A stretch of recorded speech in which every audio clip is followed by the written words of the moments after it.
that series. Or he had 5 homers in 2 nights, I think. I love what Bauer had to say about it. Yeah, because that looks like a fun series going on.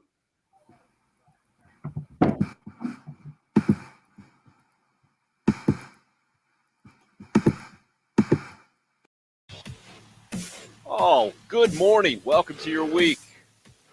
After a weekend that was shifted and turned out to be sunny and bright, especially with a spring game yesterday, modified spring game, I think is the best way to put it. Bill, you were there with Heath. Why don't you give us your eyewitness account? Because I'm interested to hear what you had to say. Spring games are always interesting that way. I think you can almost take out of it what you want to. You can almost write your own kind of story. I'm interested in what you saw and how you're feeling about Gamecock football less than 24 hours after watching the spring game, the first one under Shane Beamer.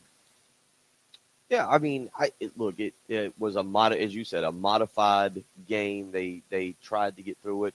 I think it's more than evident that they did it almost strictly for the fans, because just based on the number of injuries and the way they had to do things, maybe the common sense thing for the team would have been just to have a practice.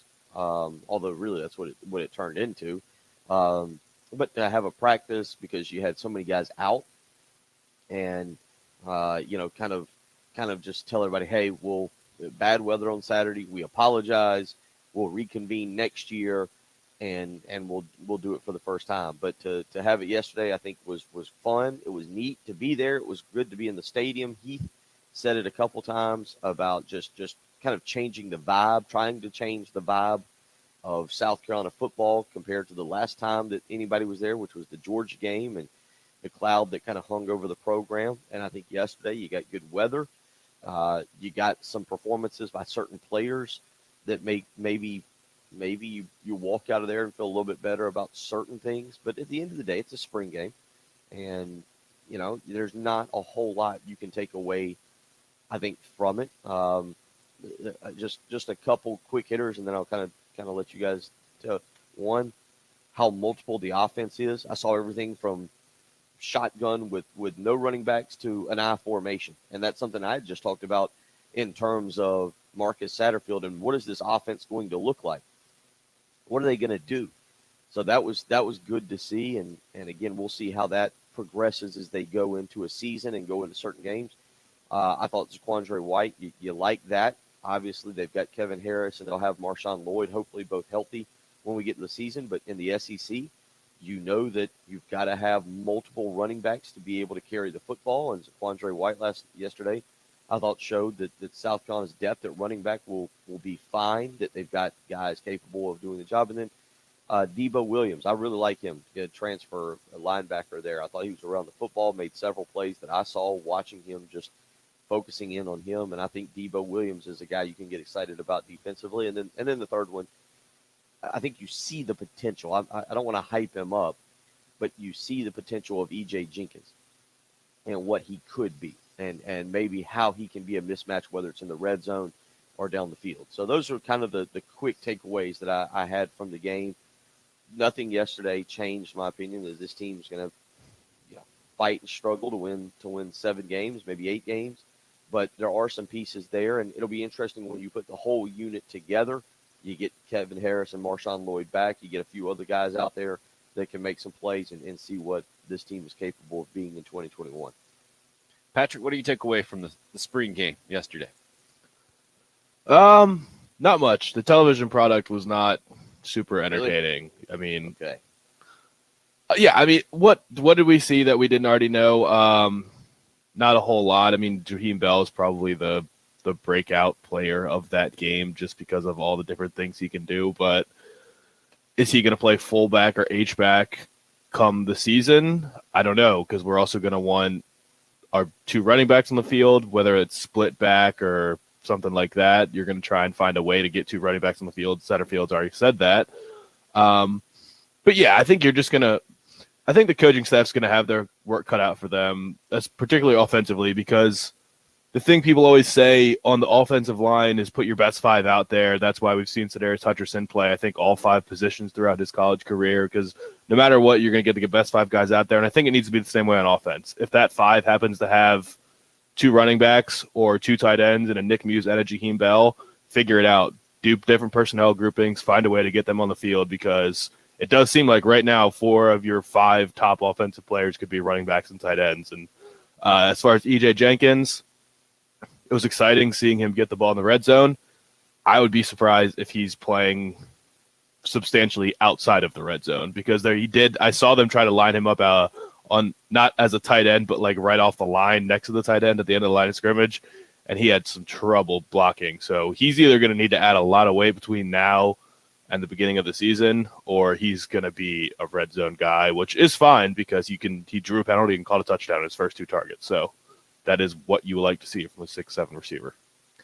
Yeah, that first play you're talking about where R.J. Roderick gives him the old 2-hand shove and then intercepts the pass from Luke Doty is the one that really sticks out to me.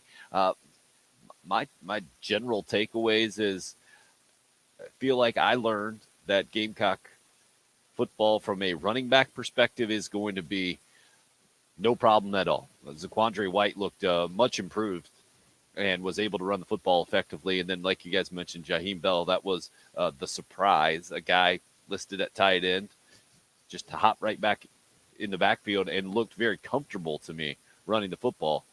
But outside of that, I didn't really learn a whole lot from yesterday. Not that I necessarily expected to, but nothing kind of jumped off the page from me. And I think it's very fair to say there are a bunch of question marks all over the field. And I don't know if anybody went in yesterday expecting to have a bunch of those question marks answered.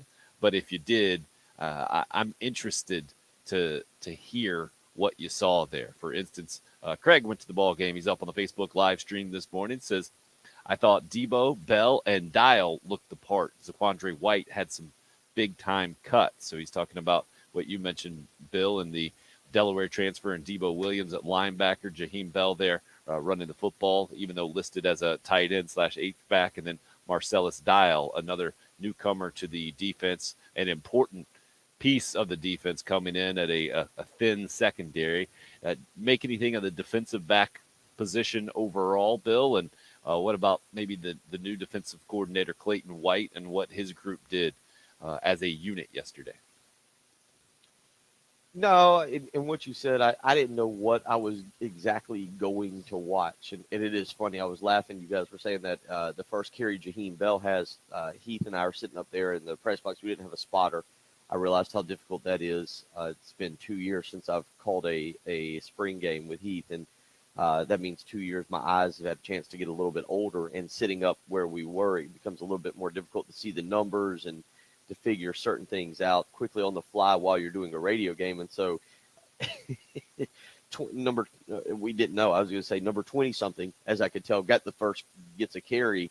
And we're looking at our little roster sheet, and I'm going, I think it's Bruce Staley. I think it's Bruce Staley. I think the number's just off. And Heath's going, no, it's 23, and 23 doesn't make sense. One is Fabian Goodman, and one is Jaheim Bell. And I'm going, it looks like and I think Patrick sent us a text message because he was able to have a better view of it watching the internet stream than we were.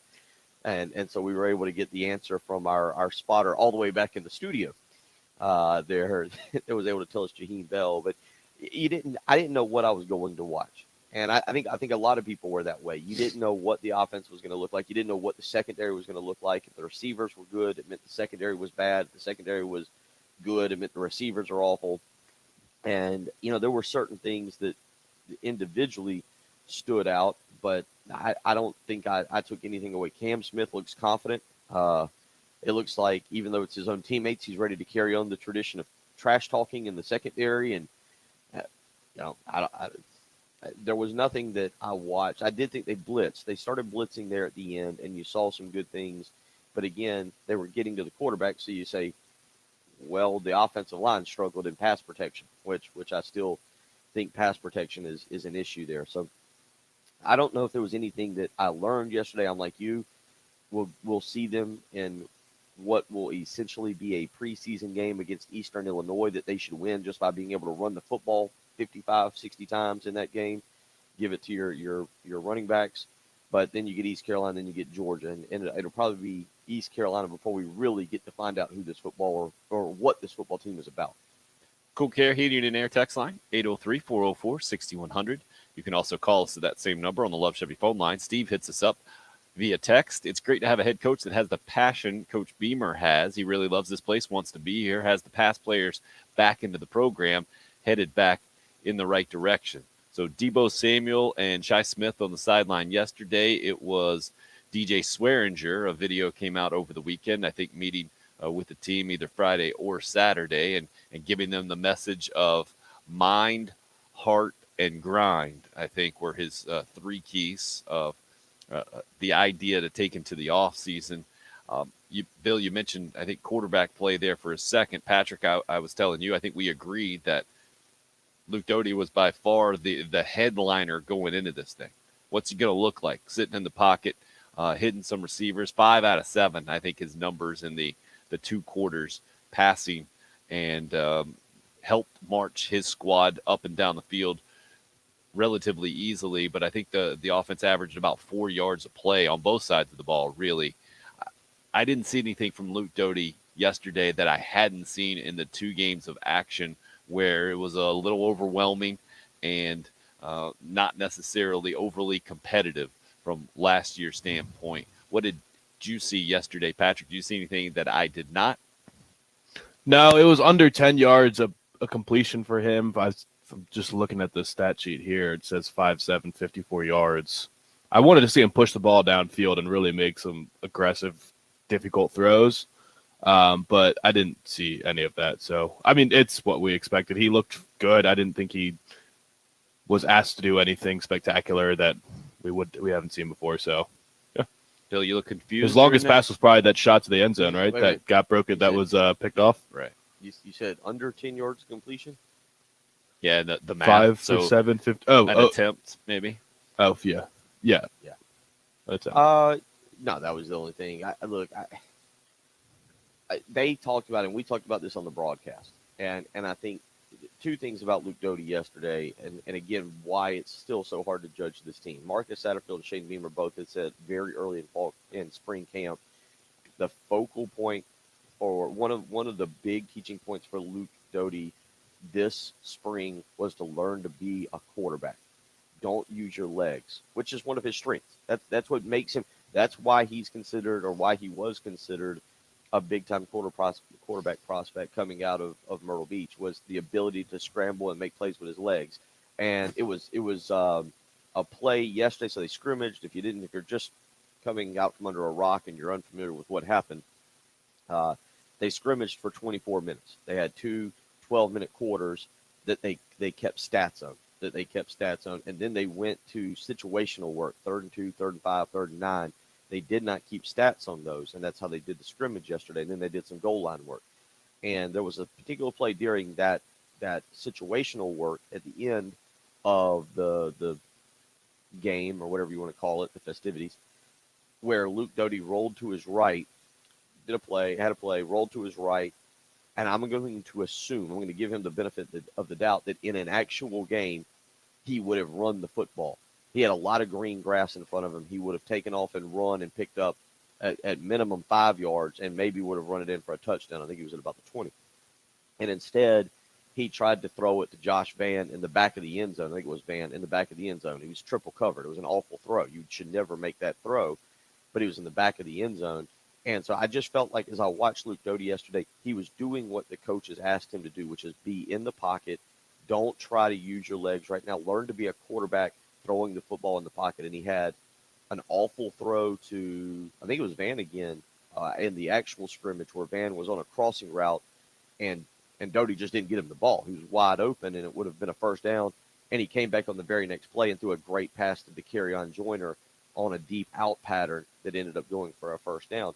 So you saw the good and the bad with him yesterday. And all I could take away from him yesterday was he's still got all summer. He's still got fall camp to continue to develop as a quarterback and still be the guy that leads this team when they take the field against Eastern Illinois and then on to East Carolina and so forth. Yeah, the singular throw that stood out to me as the most impressive throw he made was over the middle. I think this was early on in that situational stuff they were doing. They zipped it right over the linebackers, right inside the safeties, and it was Dakereon Joyner who made the catch. So there were some instances of good plays for sure. I think what you take out of a spring game is kind of probably going to tell us more about how you watch football as opposed to what this team is and an accurate assessment, because ultimately it's still a big question mark. But we do know that this offseason is going to be very important for Gamecock football. Shane Beamer saying as much after the game yesterday, part of his post-game comments. Wanted to let you hear that as we're headed to our first break this morning. 803-404-6100 is the number into the program. You're listening to the early game here. It's 107.5 The Game. This is a huge summer for all of us. Coaches, we've got to take another step as a team. I just told them in the locker room that there's no doubt we've gotten better as a football team from January when we started the offseason program to now. We've gotten better, but still not good enough. We've got to take another step here this summer and then in the training camp. But excited about where we are right now and love this group. They're hungry. They work hard. They do everything that we ask. And like I mentioned the other day, I wish we had 15 more spring practices. One, we need them, and two, I'm having a blast coaching them. The home of the Gamecocks and new head football coach, Shane Beamer. I'm a process-driven person, and we're going to get started day one, advancing this program and making it better. 107.5 The Game. I know it's cliche, but it's the truth. Welcome, Coach.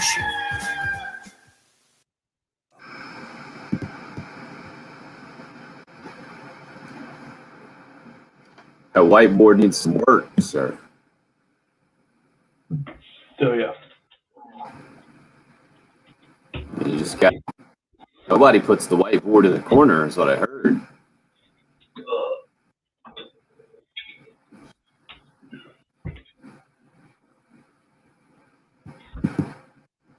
Morning, Sonny. That's a good takeaway. A little hot. Would have been much worse if they had tried to play it on.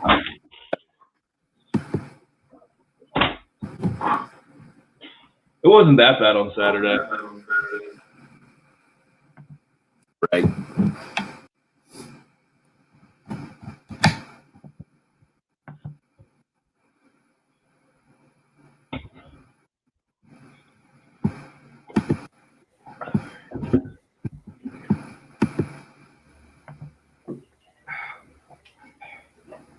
Oh, our buddy is up with us already this morning, cursing on the. Up early.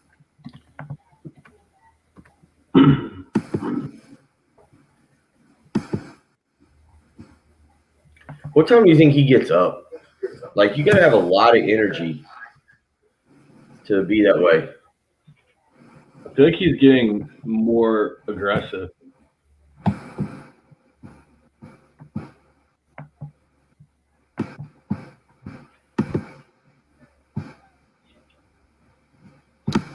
We won't even read.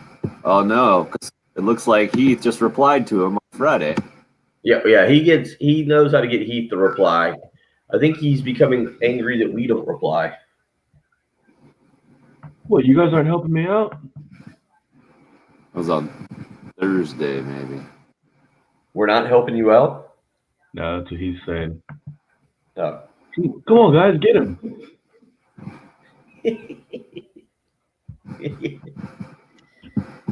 Oh, Heath. Heath brought up. It's been a while since I saw Heath. That's the first time I've seen him in a long time.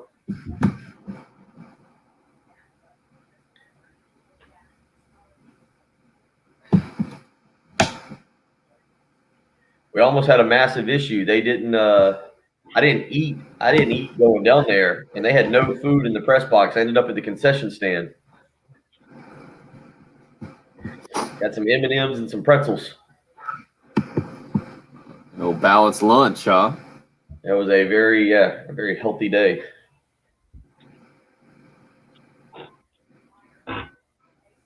Jason is all on board for draft week. Yeah, what's the light situation over there, Patrick? Everything all right with that sucker? Yeah, I don't know. I don't know how to make it work its best. It's usually a glare when I have my ring light on. Right. So I just have a lamp and a ring light right now. Just ceiling light.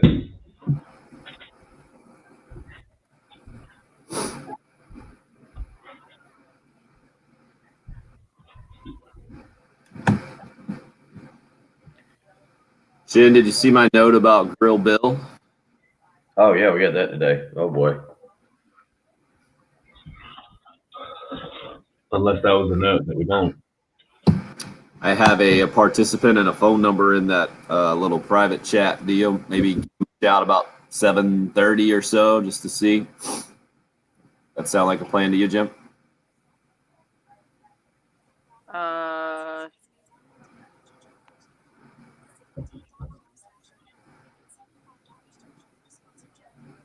don't see that in the chat.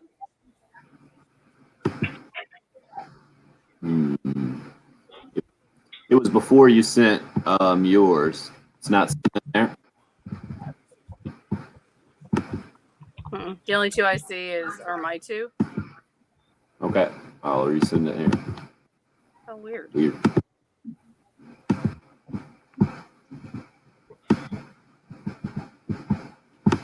Hey, there you go.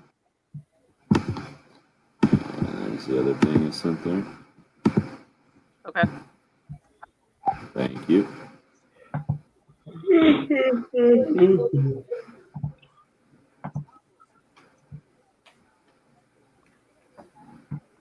Boy.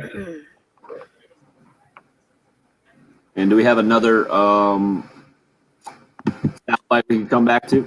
Yeah, we have the first 5 already. I was typing those in. Thank you. Let's do number 5. Okay. Straight in? Yes, please. Okay. Let me see. Let's see what we got on the old liners today. Yeah, I'll set it up with a liner. That'll let me switch over the audio. So I'll do a liner 5. Okay. Thank you.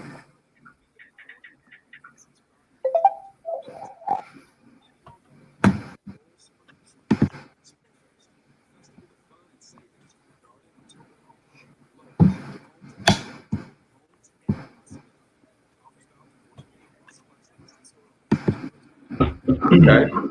I see the first text of the morning wins the award for random text of the day already.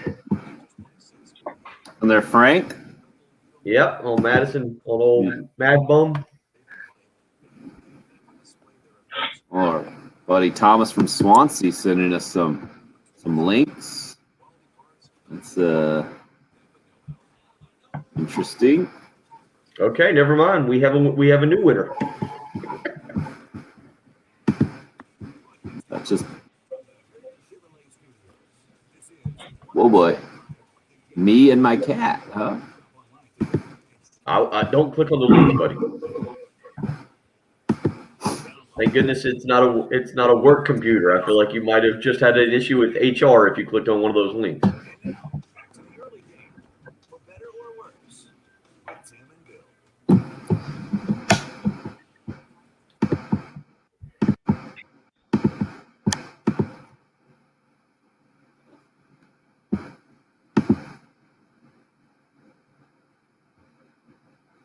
Hey, 107.5 The Game, Twin Peaks, giving you a chance to speak your mind whenever you feel like it. Check out the Hot Take Hotline there for you 24/7, 803-978-6654. If you need to vent, it's there. Sponsored by Twin Peaks for the men who never settle. Go see them down in the Vista, 600 Gervais Street. Again, that's our Hot Take Hotline at 803-978-6654. It's not a hot take. I did think it was one of the more interesting comments from Shane Beamer after yesterday's spring game for Gamecock football, talking about the along the lines of scrimmage. Here's more from Shane Beamer.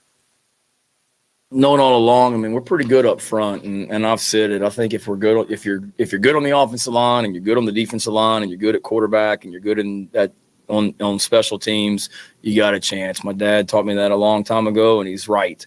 And we are. Line of scrimmage league. Good up front would behoove South Carolina in a lot of ways. Did you guys take that away from yesterday, or is that even something you can take away from a spring game when you're being vanilla as expected and making sure you don't give away a lot from a scheme perspective, Bill?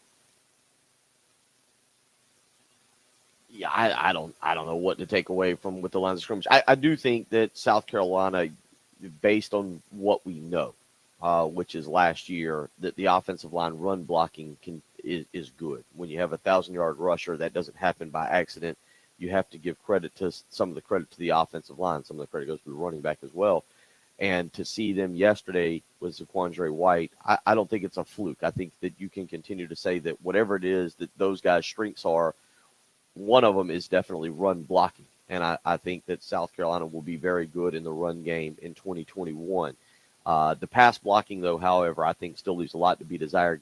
J.J. Mbare probably would have ended up with at least 2 sacks I'm aware of, maybe a third as well, depending on how things played out. But the pass blocking has got to continue to improve under Greg Atkins. But I do think they run the ball effectively. Now, the defensive line, I think it's going to be interesting because I saw Jakeem Green make a few plays yesterday, but again, you don't know if that's just a byproduct of bad pass blocking or if he's a pretty good player. J.J. Mbare, again, was getting to the quarterback. Is that pass block? That's the spring game quandary, right? Okay, well, the defensive line was getting to the quarterback on passing plays. Is that because they look better getting to the quarterback, or is that because the offensive line struggles to block? Which one is it? You can take whatever you want, but I think the defensive line will continue to progress. There is talent there. Rick Sandage was back out there yesterday. Obviously, Jordan Birch and Zach Pickens are 2 of the better players to come out of this state, and both ended up at South Carolina. So you've got a nice foundation from which to start with on the defensive line, and we'll kind of see how they progress and what they look like. There are players there on that defensive line, and they do actually have a little bit of depth as well. So I think that what Shane is saying is correct, but you definitely want to see it against somebody that's not your own offensive line. Yeah, Patrick, what do you think about what Shane Beamer says about being strong up front on both sides of the line? I would agree. I mean, the defensive line is clearly probably outside of running backs the strength of the entire team. I mean, you just got bodies there. We didn't get to see Jordan Strawn, which was a little disappointing. That was probably fairly high on the list of guys that people would have wanted to see just because he's new and has been highly productive. But just on the inside the second-year guys, you barely got to see Alex Huntley yesterday. You haven't seen him at all as a Gamecock, so he's a complete unknown, but highly recruited and looks very strong. He should be a nice addition there with Tonka Hemingway, another year in the weight room for him, and Rick Sandage. And J.J. Enagbare is probably one of the most exciting players in this team right now. I think we can expect a very, very, very, very strong season from him. He has a chance to do something special from what it sounds like how he's improved this offseason. You see it sometimes when a guy comes back for their senior year after kind of understanding that they could go to the NFL last year, like the fact that he had to make a decision, that might just give him an extra gear. Like, hey, I could really do something special this season and make myself a lot of money if I can get myself into the day 1 or day 2 conversation. So I think he's going to just be outstanding. But offensively, I don't know. I mean, run blocking is just generally easier for a young guy because they can just do what they like to do and run straight at guys. Pass blocking is a little more nuanced. And when you have these freak athletes coming at you, it's just inherently harder to do. So I'm not surprised that the run blocking looks better, but I don't know how much time they're going to have to. I'm thankful that the first couple games are lower level opponents and they can try and get their pass blocking schemes down. And hopefully we just have a set 5 guys for the majority of the year, because when you're shuffling guys in and out, it only makes things harder from a pass blocking perspective in particular. Sonny on the YouTube live stream says, so how do we know that it's the pass blocking that needs to be fixed? Maybe our D-line is just that good. I mean, we should be. We're loaded with talent up front. What I'm going to need to see from the South Carolina defensive line before I feel like I can kind of sign off on what Shane Beamer just told us is from an SEC perspective to hold your own, more than hold your own on the interior line and not be pushed around. I don't know when the last SEC game that we saw where we felt like the Gamecocks had the advantage on the lines outside of Vanderbilt the last few years. Bill, do you know of one? Even in the other win last year against Auburn clearly was able to move the football and statistically had a much better day offensively. Just haven't seen that from a South Carolina defensive line in several years. I feel like have an advantage up there and be able to more than hold its own against the opposing run game. Yeah, both sides. I think you would say that, and the defensive line definitely, and that's why I say there is talent there. I mean, you go through it and you see the number of guys that were brought in that in the recruiting business were highly thought of, and so you feel like that there's more talent there than the production has been, and so a new defensive coordinator in Clayton White, a new defensive line coach in Jimmy Lindsey, maybe they can get the most out of those guys, and we'll continue to see. I'm with you. We forget J.J. Ngbare did lead at one point. I don't think he finished the season, but did lead the league in sacks, I think, going into the final game, maybe the final two games, something like that. So Ngbare is a guy that, Patrick, I know it's your week. I see you've got the hat on. I know you're very fired up right now. It's draft week for you. I'm surprised that you're not already celebrating that streamers and party balloons have not been put up in the background there. But Ngbare would have been a top 4-round pick. Yeah. What do you think? Goes through. He would have been the combine, second maybe? player. He would have been the second Gamecock off the board. So they're again, you've seen them be able to get to the quarterback, but I'm with you, Tim. Stopping the run and forcing another team into being able to beat you when your defensive line is dominating a game is something we haven't seen, and we'll see if that's something that progresses. And again, just to go back, I think it's Sonny's asking about the pass blocking. The only reason I say about the pass blocking is because we watched it last year. Like I saw that in other games. Like I saw. That's why I have a hard time completely giving credit to the to the defensive line yesterday, is because I watched the South Carolina offensive line run block really well for Kevin Harris and Deshaun Fenwick. I also watched them really struggle in the pass blocking last year. The good thing about the defensive line, though, is that you do have numbers now. Like, that will be important because the guys will just get worn down, and you need to be able to play and confidently play, like, 6 guys on the interior at least throughout the game, and that I think you feel pretty comfortable with that. I don't know. I assume it'll be like Pickens and Jabari Ellis to start, but then when you get the sophomore duo of Hemingway and Burt and Huntley, there's a lot of size and strength there, so you feel comfortable about that. If you just have 2 or 3 more guys that you're comfortable playing, you don't need the guys to be gassed, because that was a huge problem, is just getting run over, especially at the end of the year. I mean, Kentucky and Georgia were just brutal. You got absolutely bullied, and obviously that 2-week stretch with LSU and Texas A&M, both lines just completely had their way with South Carolina defensively. Yeah, I mentioned the last couple of years I hadn't seen that. York, strong correction on the Cool Care Heating and Air text line. How did the D-line do when we beat Georgia? Yeah, that was the huge exception in that 2019 season, and Javon Kinlaw and company did have their way with what came in as a highly touted, maybe the most highly touted offensive line in the country. And that game, for whatever reason, South Carolina did kind of impose its will and more than held its own. Good point, York. Interesting takes on the quarterback situation as well. Sonny hits us up again and mentioned that Jason Brown made some nice throws. David says, read where a lot of fans thought that Jason Brown looked more comfortable. Your take on that from a quarterback perspective, he's asking us. Bill, let's start with you. What did you think, I guess, of the quarterbacks in general? And after the ball game, Shane Beamer was asked if Luke Doty was the starting quarterback. He said he was. Doty's comment was he doesn't make a whole lot out of that, but just knows he needs to improve in a lot of areas and hopes to be a leader on the team. Relatively a generic comment there, but I thought showed some maturity and wasn't like, yeah, I'm the starting quarterback here and this is going to be my team and now it's time for us to really take it to a whole nother level or anything like that. I feel like Luke Doty is pretty self-aware at this point after playing 2 games at the end of last season, understands that there is a lot of improvement left ahead of him and what this offense needs to become. What about you, Bill? Yeah, I don't look. Jason Brown had 2 touchdown throws, both to his buddy EJ Jenkins. I joked on air yesterday. I was like, man, you know, if you're a wide receiver and Jason Brown's out there and EJ Jenkins is out there, you may as well just kind of run your route and ignore whatever else is going to happen because he ain't looking at you. He's looking at his buddy, and he's going to throw it to Jenkins, which is fine. It worked well, but I don't read too much into the performance by Jason Brown yesterday. I think that he's got some ability. We got to remember, if you're just basing it on yesterday, he missed the beginning of spring practice with an illness or of some type. We're not sure what.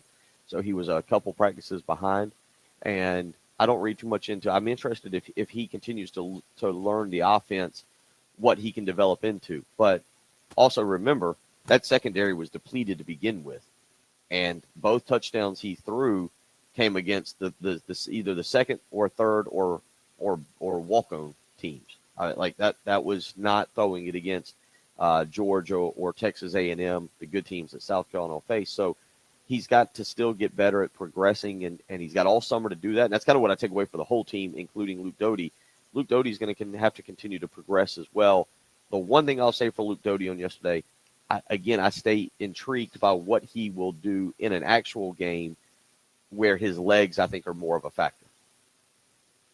Yeah, I'm with you on that. I feel like, especially knowing, hearing some of Shane Beamer's comments on the broadcast yesterday to the SEC Network Plus crew, talking about Jalen Hurts-like qualities, I think, from Luke Doty is kind of how he put it. And after the spring game in the media session, some of the at least one media guy kind of relayed that message, and you could see Doty kind of almost blushing or beaming from that comparison to Jalen Hurts. Long way to go until you get that type of production. And yeah, when you have a spring game where you can't hit the quarterback, I mentioned it going in. The dumbest thing ever is to see a quarterback run and to have people cheer about yards gained and the whole thing, right? Now, in his defense, he did get hit. That was actually the funny play there at the very end of the scrimmage, right, of the actual scrimmage, where he kept the zone read and went around the left end and ran for about 7 or 8 yards. And I forget which DB went over and just kind of trucked him, and everybody went. I think it was O'Donnell Fortune. I thought it was Boston. Fabian Goodman, maybe? Whoever. If I don't know whoever hit him, you could. I was watching because it was right in front of the defensive sidelines. You could see all the defensive players be like, "Oh, is he gonna get yelled at? Or are we allowed to do that? Was that okay today?" See, Travis says, "I wonder what Beamer thought when the DB laid Doty out on the run." LOL. I thought it was Doty more initiating the contact than anything else, and I was afraid that the defensive guy might have been a little banged up on the play, a little slow to get up. But I guarantee Doty loved that. You're right. It's one of those. That's so hard for any player to do, but especially a guy like Doty with his athleticism. I don't imagine.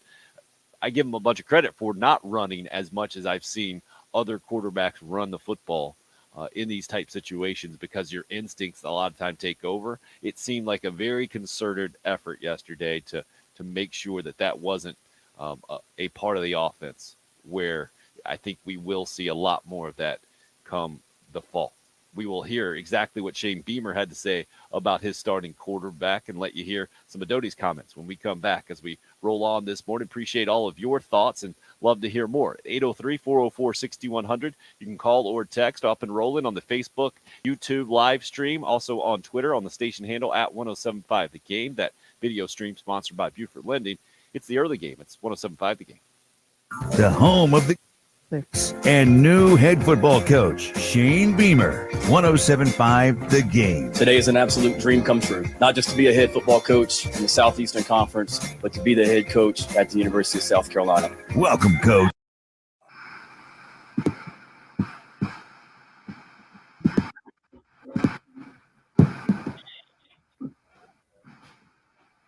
Did you hear something about Amarion Brown? Was he hurt? I know he's been a little banged up during spring ball, but I don't know what exactly his injury was yesterday.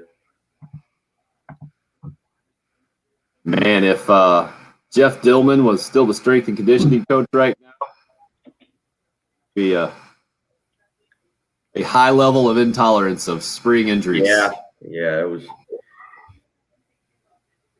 Well, you look down. That was actually pretty funny. I looked down and I said, "Oh, Kevin Harris is out, and no Marshawn. Oh, and Rashad Amos is out. I don't know who else they got at running back."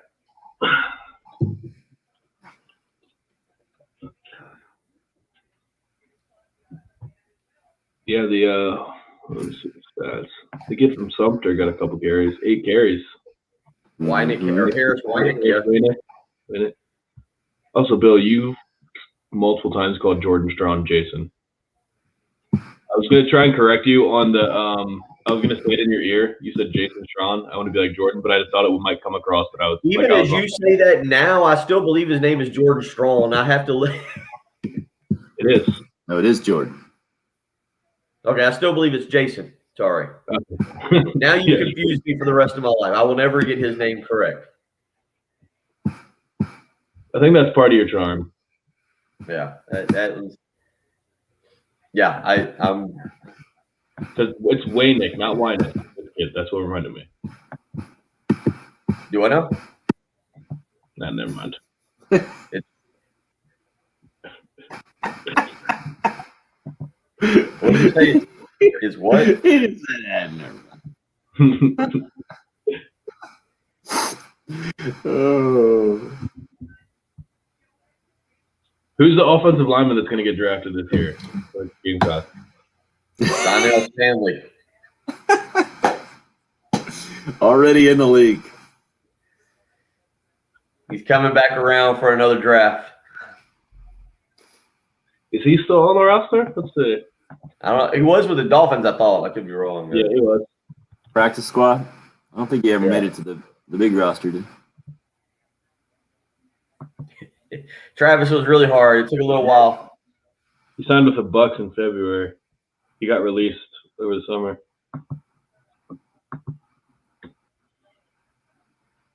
Yeah, but does he get a Super Bowl ring? I'm guessing he does. No, he got signed 2 months ago. Oh, right after. He got cut. Yeah. All good. So didn't he sign with someone during the season though too? Is that He the might Dolphins? have. I thought he signed with somebody during the season. Definitely wanted to say the Panthers without Dennis Stanley and definitely getting those two confused.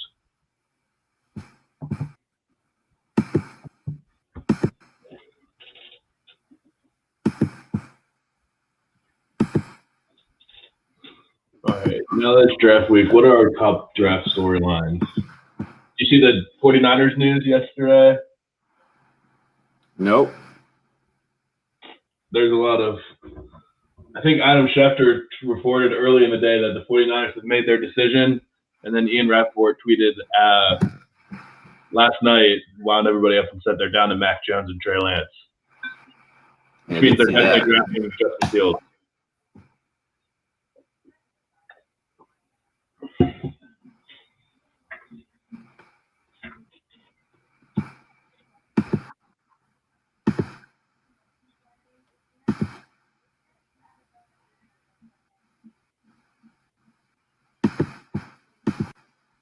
Shin, can we come straight in and do 4 and 7, please? Back to back? 4. 4 and 7 back to back. Yep. Thank you.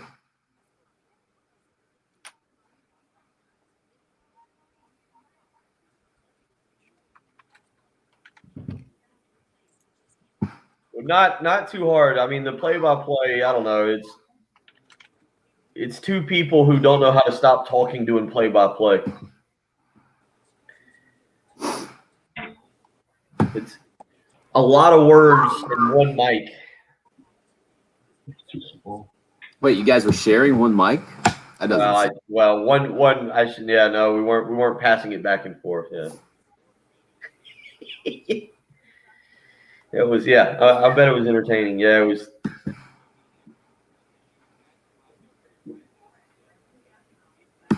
It was a good time. It was just nice to be back in the stadium.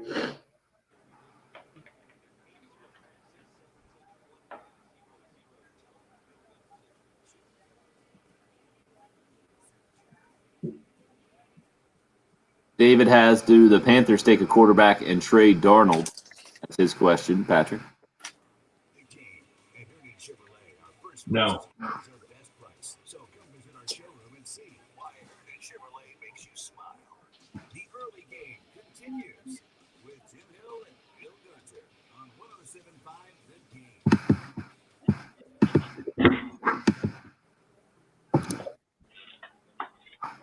Something that's totally changing between now and when we watch the tape. Luke Doty's our starting quarterback, and like every other position that is going to be competition throughout the summer. By no means are we anointing Luke, but I mean Luke has taken every rep with the first team all spring practice. I didn't see anything today to make me think otherwise. He's great. Now it was great to see Jason make some throws. Great to see Colton do some things today. Connor. that whole group. But, we're competing. Don't get me wrong. I mean, Luke's got to continue to get better. Luke's got to continue to progress over the summer. Luke's got to have a great preseason training camp. But yes, as we come out of spring practice, Luke's our starting quarterback. Now it's his job to continue to earn that and continue to compete between now and the Eastern Illinois game. I don't think it really means much right now. It's coming out of spring ball. We had a lot of good things, and I know there's a lot of stuff for me personally to get better at. Just to improve myself going into the summer, and then going into the fall once we get into camp. So I really don't consider whether starting or not. It's really just about coming into work every single day with the desire to get better and to make everybody around me better. Starting quarterback Luke Doty and Carolina coach Shane Beamer talking about that starting quarterback and how he perceives it there after yesterday's spring game. I was just trying to think back a year ago, and it's really weird to do it because there was no spring game last year, as spring football got cut short real quick, and you had the new offensive coordinator and Mike Bobo bringing his transfer quarterback in, and Colin Hill. I think this time last year, guys, we all assumed it was going to be kind of what it is right now, where you finish the season with a freshman quarterback, talented, highly thought of, coming in, that he was just going to be the starting quarterback in Ryan Helinski. And it didn't pan out that way at all last year for Gamecock football. This year seems like a much better situation with the fit of Luke Doty and the new offensive coordinator, Marcus Satterfield, and what he wants to do. We didn't necessarily see any of that or much of that yesterday. At least that's not what I saw. But I've always felt like you want to have a starting quarterback for the identity, especially of a team coming off a couple of rough seasons like the Gamecocks are, with 16 combined losses the last couple of years. Just from a leadership standpoint, a voice standpoint, and ideally you want to have that quarterback and that leader be one of the hardest workers, one of the most talented players. It seems like Luke Doty checks off those boxes. So I think the quarterback situation is in a good place, but I also know that there is still a lot to prove for Luke Doty moving forward. Bill, do you agree with where I'm coming from on that? Yeah, and I think people have got to remember that he's still learning at times, and blame it on Clemson. It's all Clemson. It always is. It's always Clemson's fault. But when you have two quarterbacks like they've had, Watson and Lawrence, who come in as true freshmen and light the world on fire, it changes our expectations. And I think the fact that it was right up the road, we expect freshmen to come in and just set the world on fire. And Luke Doty needs to continue to grow and develop. He didn't get much of a spring practice last year. They moved him over to wide receiver there at the beginning of fall camp. He got moved back to quarterback the week of the Mississippi game, I believe is when it was, to compete for that position. And then got, a month and a half of quarterback reps. You fast forward to today, he's still got a lot that he's got to develop on. Connor Shaw, and I just use Connor Shaw as the example just because he was the last really good quarterback for South Carolina, but he didn't set the world on fire as a sophomore, but he also had a lot of great players around him that allowed him to develop, and he didn't have to carry the team and be the guy that we end up thinking about now. And South Carolina fans are going to have to be patient. I think Luke Doty has a lot of qualities that will make him a good quarterback, but he's going to need to continue to work and get better and develop his passing and all those things that most quarterbacks have to do, right? Like, we get caught up in the guys. Jameis Winston was a redshirt freshman that practiced a lot. Johnny Manziel was. I always go back to those guys. They were redshirt freshmen, and I just used those guys as examples of guys who had time to develop and get better. And Luke Doty's going to need the same thing. He's going to get the reps, and I think he's got plenty of ability and plenty of talent. That's not –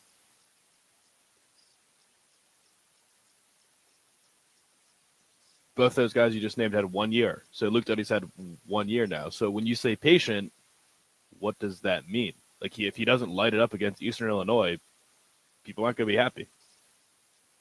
And I'd say rightly so. Well, I So think if you didn't see what you wanted in the spring game, that's one thing. But yeah, what you're talking about is kind of expectation versus potential, and then John, I patience can't hear you. and the program and the Yeah, whole Tim, we don't thing. hear And you. We just see you. You're making a great point, though. I bet it is a great point. I bet it was phenomenal. sounds like we're about working now? through some technical Nope. All difficulties. right, just Patrick and I got it. Just All right, Bill and I yeah, wrap up thank- the hour. Yeah, that's okay. Yeah, we'll just get through the rest of this hour, and we'll figure out whatever just happened to Tim. We don't know. We have zero clue what just happened to Tim.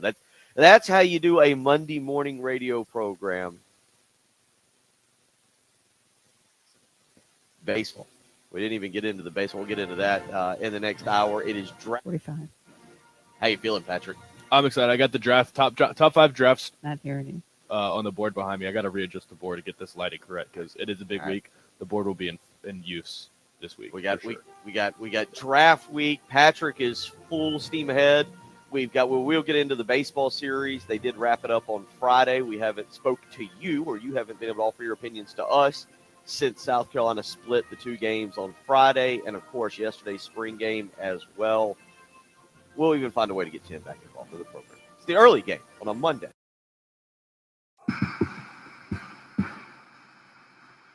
Jen, anything now? Nothing. Nothing for you there. Can't hear me at all. Yeah, still nothing in here. Nothing here. Nothing. Well, Really now I hear. coming back through. Yeah, pretty sure. Yeah. At one point in there, when Bill was talking, he went out in my ear, but then he came back in. So I always heard myself and heard the program through that. It's just a little bit of a glitch. Gotcha now. All right.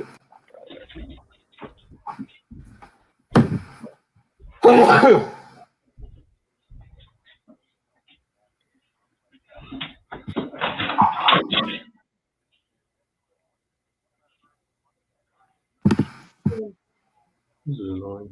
So let's say you got New I England, can't get this lighting right. New England and Washington in the top 10 there is what I see. All right, yeah. So obviously San Francisco is number 1, but I'm surprised that Denver is a part of this. But will New England or Washington make an aggressive move to get in the top 10 and get that 5th quarterback? Potentially put Chicago in there too. But that will be a big one to monitor. Everybody kind of thinks that the Patriots are ready to jump up, and rumors in that Washington also wants to jump up. Why does everybody think New England will do that? Because they've been ultra aggressive this offseason, and they don't have a long-term answer at quarterback. So this might be the year that they push all the chips in and say, we are changing our philosophy. See, that is some draft hype based off of what? Changing the Well, philosophy. this is the highest they've picked. Bill Belichick has made comments about, like, yeah, we don't pick this high. We're not used to picking this high. So for a lot of teams, 15 is not super high. It's not super high, but they're not happy. So they're not going to be in the top 15 next year, even with Cam Newton. Why is I don't know what to do here. I feel like this wasn't as bad last week.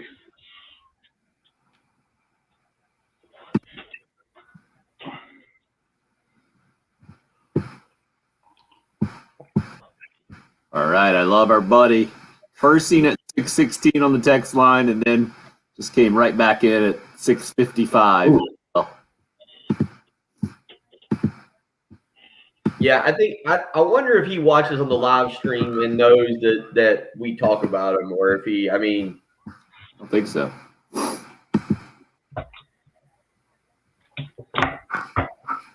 Right now, I am. I've unplugged our phones and plugged them back in because when I answer the phone, I can't hear anything. So that won't help us with a caller.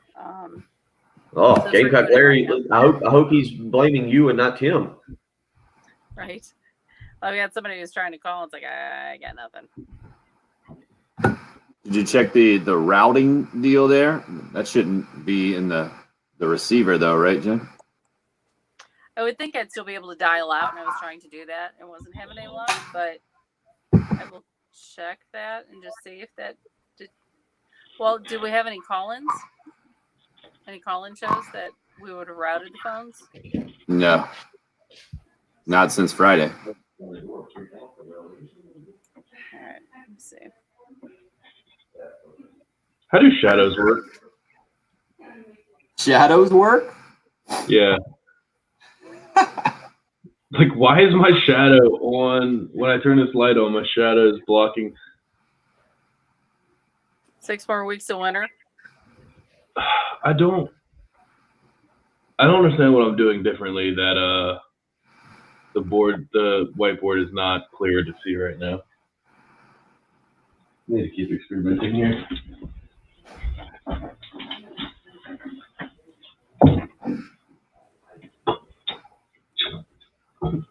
Makes me wonder, do you need almost like a light to shine down like over it, or an uplight? That could be it, because I have 3 lights right here. Uh-huh. But when I turn this one on, That's better. I turn this one on, if I tilt it up, it's... Okay, dude, I'm trying to answer the phone and I can't. So do you not understand that?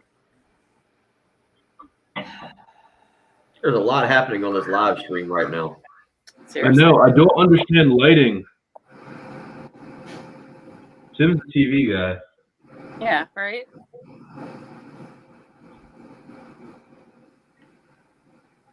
Well, this isn't going to help with Grill Bill if I can't hear anything. It does make it difficult. But the good news is you got an hour and a half. I'll just, I'll whip out my telephone training and see what I can come up with. I think the sun's in a different spot today. Well, the good thing about it, if for some reason that doesn't end up working, there is a questionnaire that he already filled out that I could, just read off of. Oh, your voice, the way you present things, I'm sure that'll be just the same. Although we don't know how much energy. This guy might have a ton of energy. Yeah. Does it work differently if you dial out? Sometimes this happened to me where I couldn't answer, but I could dial out. Yeah, I was trying to do both. Keep in mind, my audio didn't even work in the last few minutes of the first hour. There So. you go. I think it is today a full moon, yesterday or today? So, Yeah, it was a full moon last night, which would explain a lot. yeah. That explains why More and more, I believe in that power. explains why the board won't light up like I want it to. What if I attach a light on top of the board itself? It's like an episode of Friends. There's just all these different little things happening, like having lighting issues, telephone.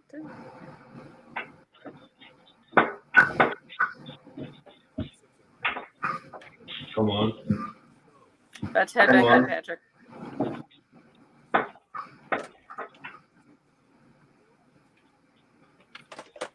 Yeah, there's just no dial tone. Like, there's nothing. Shoot. Huh. It's weird.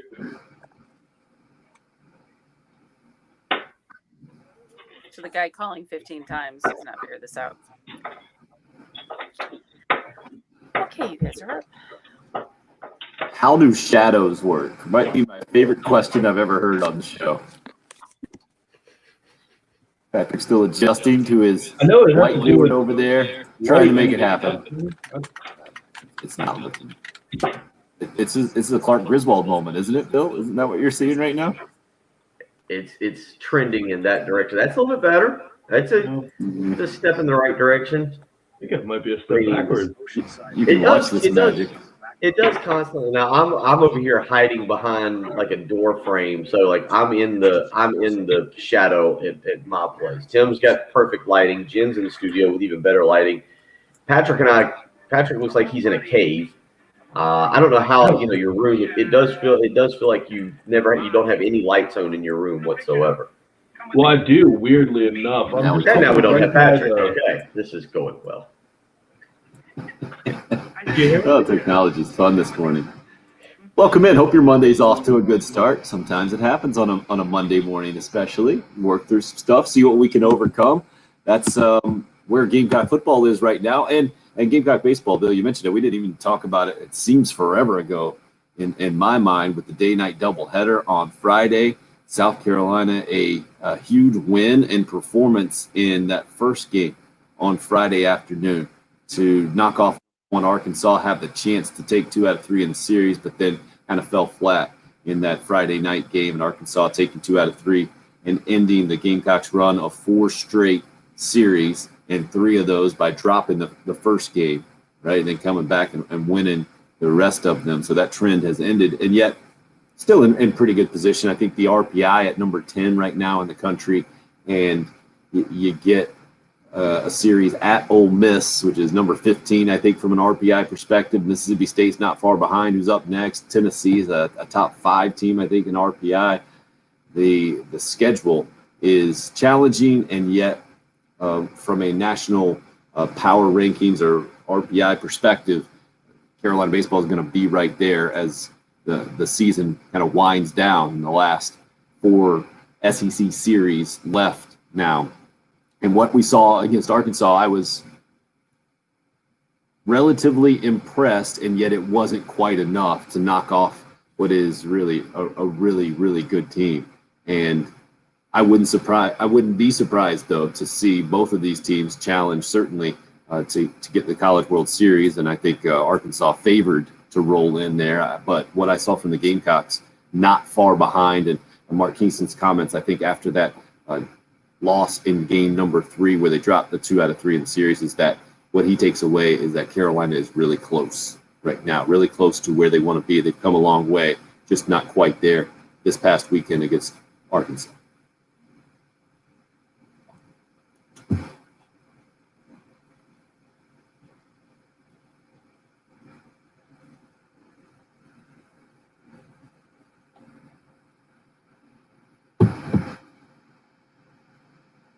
Winning, but that did seem to occur this weekend.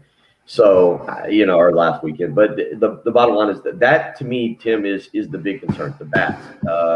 You've watched them, you've been there, so maybe you've got a little bit better feel for that, or you can talk about being there in person.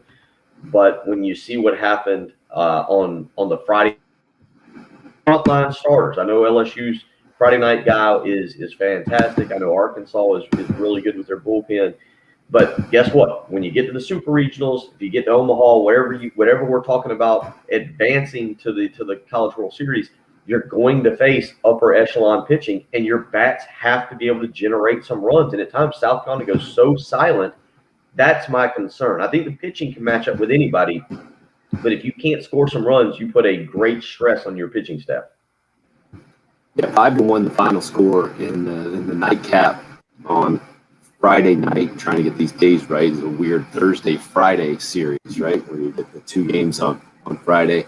And it was pretty quiet for Carolina in that first game for a little while. And then all of a sudden, much like what we saw against LSU, this time it was the bottom of the 6th inning where Carolina puts up a 4 spot. They had a couple of more insurance runs later.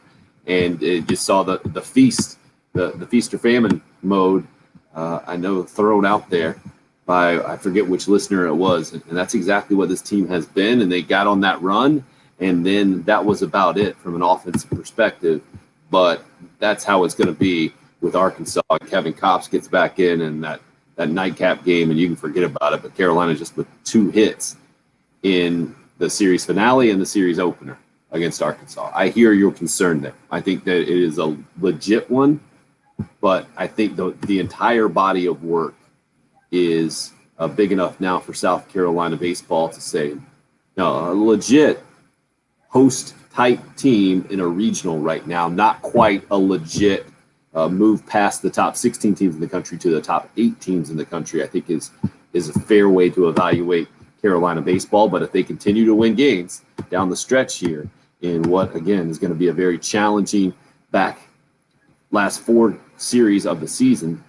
So right now in the standings, Arkansas and Vandy in the SEC, both 13-5, still tied for the top. And Tennessee, the only team right behind them now at 12-6. So they're in 3rd place. It's the Gamecocks tied with Florida and Mississippi State right now for the 4th best record in conference play, sitting at 11-7. And that Ole Miss team that they're going to play this weekend in Oxford at 10-8, not too far behind. There is no margin of error in the SEC. The Gamecocks doing well enough at this point, certainly to say challenging towards the top, but it's going to take more good play, and it's going to take exactly what you're talking about, Bill. A little bit more hitting, a little bit more consistent hitting, maybe to finish strong and to head into the postseason in the right direction on a momentum standpoint. But what we saw in Thursday, Friday, I don't think should discourage Gamecock fans too much just because Arkansas is so good.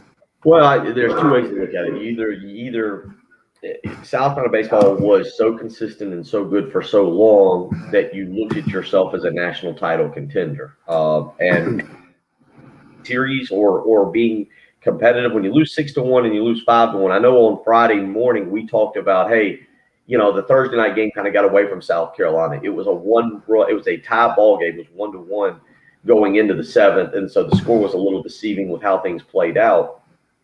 But at the same time, the expectation is not just for South Carolina baseball is not just getting to Omaha, it's winning it. And I don't know if I see this team as a national championship team right now. I think there are some flaws to this team. What I do see is what you just said, is a top 10, top 15 baseball team. I see a really good team. I don't think there's any question about that. But I don't know, and we're going to find out. Look at it. You get Mississippi. You still got Mississippi State. You got a series against Tennessee as well. We're going to find out. I mean, by the time this team, Tim and Patrick and Jen, by the time this team gets to the regionals and the super regionals, we're going to know what this team is all about. And so, and we kind of are learning that now. We've seen them be able to sweep Florida, take 2 of 3 from LSU down there. They've done some really good things. So we know it's a good team. I just don't know if they've got – I think they're a little flawed to be a national championship contender. Are they good enough to be one of the 8 teams that gets to Omaha and then maybe you get hot, maybe something happens? Yes. But I think they're in the second tier, second level right now. I think overall that's pretty fair. What the third base position does here in the back half of the season is going to be really interesting to me and could be a key. Craig was talking about Wes Clark's struggle on the Facebook live stream, and maybe he will be a key as well. If he can get back to anywhere close to what he was at the beginning of the season, that would really do the Gamecock offense a lot of good, no doubt about that. Talking a lot about Gamecock spring game from the football perspective mostly this morning in hour number 1. Thanks for being a part of the program. Love to hear your thoughts at 803-404-6100. Generally, my thoughts, what I got out of Sunday's scrimmage was that the running back position is in really good shape. Outside of that, I don't know what to take away at this point. And I'm interested in some of what you guys have to say out there. Josh hits us up and says, I hate spring games because they give a microscopic view of a team's potential. If a guy shows out, he says, it's automatically assumed he's going to have a breakout season, while if one struggles, everybody thinks this guy's a bust, especially with a quarter of the team out yesterday. I don't think anybody outside of the football building really knows what's going on. Again, that was Josh's take on the Cool Care Heating and Air text line, 803-404-6100. Bill, you had a couple of more takeaways where you feel like you got a relatively solid assessment, at least on some of the newcomers, or at least you can take something away from seeing guys play for the first time in a Gamecock uniform. Yeah, I mean, again, the 2 guys I think that you guys would agree with me that was most interesting to see yesterday was the transfers of E.J. Jenkins and just what he could be or how he will be, and then Debo Williams. And I like Debo Williams. I think he's got a chance to come in and really win a starting job at linebacker and be a very nice, very solid SEC linebacker for the Gamecocks. I think his development, remember, he hasn't played a down of college football. Went to Delaware. They canceled their season. He ended up transferring, so he's considered a freshman. And is a guy that's got plenty of eligibility, is just learning the game as opposed to, say, a Jason Brown or, I apologize, Patrick, Jordan Strong.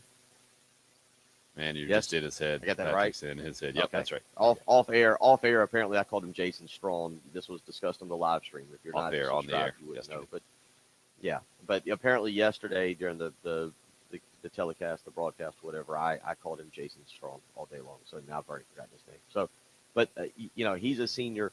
But Debo Williams is a freshman and is a guy that I think can develop for the Gamecocks and that you can build your linebacking core around. I'm excited to see him again. He was in on several plays yesterday. I want to see his development as we get into the season.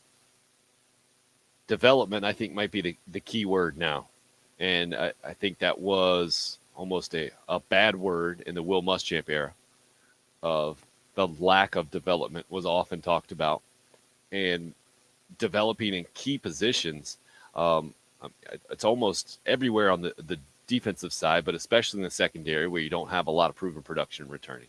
But then offensively, obviously at the quarterback position with Luke Doty only starting a couple of games at the end of last season of a true freshman year, and then moving in with a new offensive coordinator, a new system, and an unproven offensive coordinator from an SEC standpoint in Marcus Satterfield.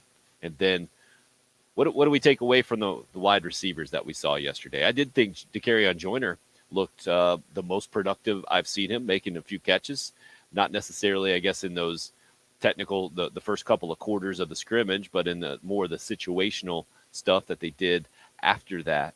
And then EJ Jenkins was a guy that everybody was interested in seeing, the 6'7" transfer from St. Francis. And you saw his quarterback that came with him that I think they've been playing together since the 7th grade. They made a few plays in the situational drills for touchdowns in that back half as well, Bill. I don't know what you can take. I mean, you're right. I guess the one thing I'll say, watching Dakereon Joyner just run routes and just be a receiver, he did look more comfortable. I think I said last year that he just never, even as a receiver, just never looked comfortable, never looked confident. And I did think that yesterday he at least looked the part. Now, again, long way to go. I think the athleticism is there to be a very solid wide receiver. I think right now he very well could end up being the number one guy for South Carolina if things continue to progress for him. I don't know if that's a good thing or not, but he, I think, has the athleticism. I like the play they ran yesterday, and I was bringing this up with Heath. Just flipping the ball out to him. He kind of went in motion. They kind of threw like a screen pass. It was a 3rd and 9, I believe, on the second series. And just getting the ball out to him and allowing him to use his athletic ability to make a guy miss and pick up. I think he got 7 yards on the play. And so, again, much like I feel like with everything we talk about with this football team, you've got to develop. You got to continue to develop over the summer when they go out and they do their 7-on-7s that I'm sure will be run by the quarterbacks. And you go out, then you get into fall camp. And Justin Stepp will have more practices to work with him and continue to improve. The same thing for what I feel like I'm saying about Luke Doty or Jason Brown or the offensive line or whomever. Dakereon Joyner's there. And when Shane Beamer says it, we played the clip earlier. It's an important summer. I feel like across the board, and Dakereon Joyner's right there with that. It's an important summer for development. No doubt about it. Luke Doty understands that. Has been officially named the starting quarterback. And speaking of that, Eddie weighs in on the Cool Care Heating and Air text line. It says, Devil's Advocate, what does announcing Luke as the starter do for the competition in the quarterback room? Has to be a little deflating for Jason Brown, the transfer. Think he stays motivated? And if so, as much as if the first team was still open? Bill, to me, it doesn't do anything. If anything else, it has to motivate a guy who transferred in that much more. I don't think Jason Brown is battling for the first team spot. I think he's battling for the backup quarterback spot. And I think if you just leave it wide open, you run the risk, if you're Shane Beamer, of lacking the identity that you need, the leadership that you need from a guy like Luke Doty. And I would think if a transfer from St. Francis comes in and has an instant viability to be your number one quarterback, you're in big time trouble. And I don't think that's where the Gamecock quarterback position is. I don't think, look, Jason Brown and the players as a whole are not idiots. They understand the situation. And if Luke Doty took all of the snaps with first team as he did, and that's what Shane Beamer's saying, there's not really a question as to who's the starting quarterback. Remember, Jason Brown missed some practices to start. I don't think you try and trick your team into saying, no, we don't have a starting quarterback. This team needs to rally, or they need leaders. They need guys to step up. Luke Doty is one of those things. And if he's taking all the first team snaps, I don't think he's as bad. I don't think he was as bad yesterday as some people seem to want to portray it. I think he was fine. Again, development for him and for Jason Brown needs to continue to happen. But the bottom line is, don't try and trick your team, right? Like, be transparent. If Luke Doty took all the starting reps, he was out there yesterday as the starting quarterback, that's who it is. And then Jason Brown knows, okay, I've got to beat him out. I've got to work harder than he does. He can be my buddy. We can hang out. We can talk, but I've got to work harder than him. I've got to push my game past his. I have no problem with it. And quite frankly, it's just something where we talk about transparency with your football team. There's no need in this situation with Shane and what he said about his team to try and trick anybody into saying, yeah, it's an open quarterback job. Luke Doty's the guy. He's taking all the first team reps. Name him the starter. And if he gets beat out, he gets beaten out. Let you hear from Shane Beamer when we come back about exactly how yesterday's format ended up being what it was, with a couple of quarters and more of the traditional spring game atmosphere. And then after that, it was more situational work with injuries and everything else involved.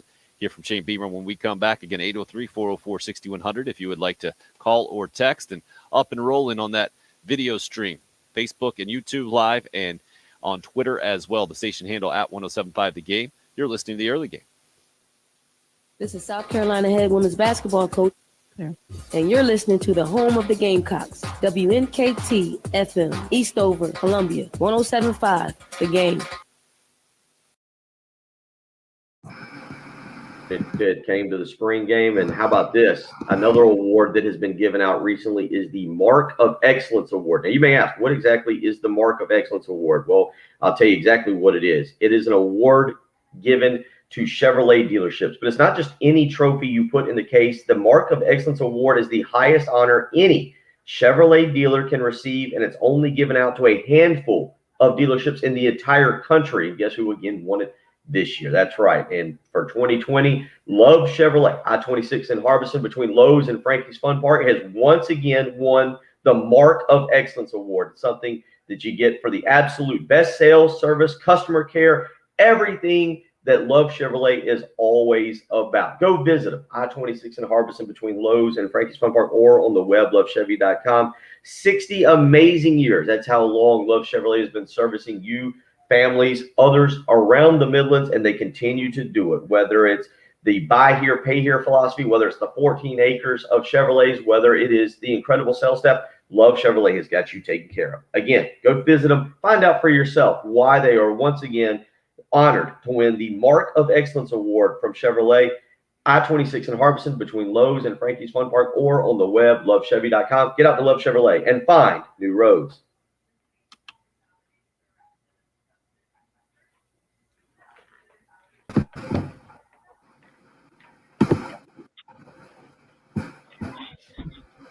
Oh, here. All right, can you read it now? Yeah. What's that? Yeah, we got you. Apparently that was just Jim. No, I got it. But I'm in the board. I think the lighting is the best it's been all morning. Yeah, looks good, boy. All right. Number 3, the question that is dominating Cincinnati. Chase or Sewell? Bill, who you taking? Chase or Sewell? Chase or Sewell? Yep. If you're Cincinnati? Yep.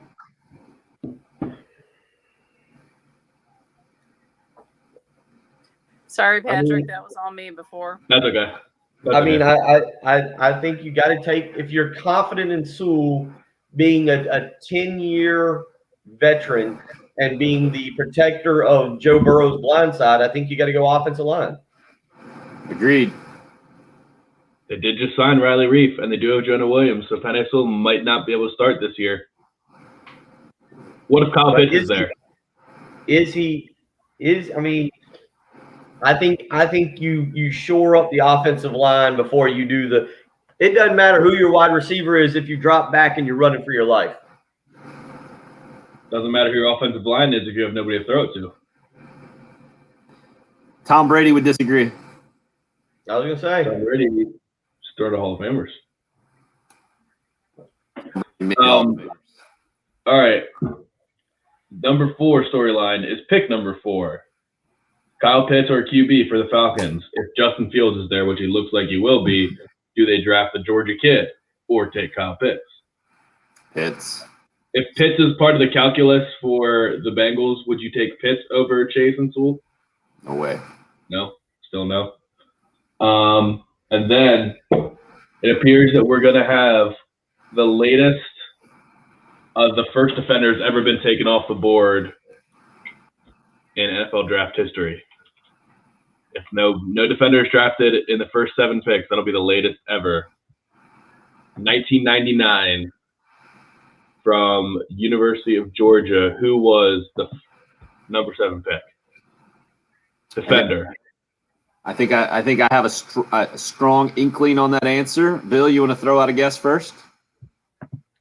What was the question again? Was it what year, or was it the what now? The latest, if a lot of people think the first defender will be drafted at 10 to the Cowboys, and that'll be the latest that a defender's ever been taken. So the last time was number 7, 1999. A player from Georgia was the latest the first defender's ever come off the board. Player from Georgia. Defender from Georgia. 99. Champ Bailey was way before. Champ Bailey was before that, right? It was 1999. That was Nice. Champ Bailey in 99? Champ Bailey. To my Of course. Washington football team. Here's a side note to that. Who was his brother? Do you remember his brother's name, Tim?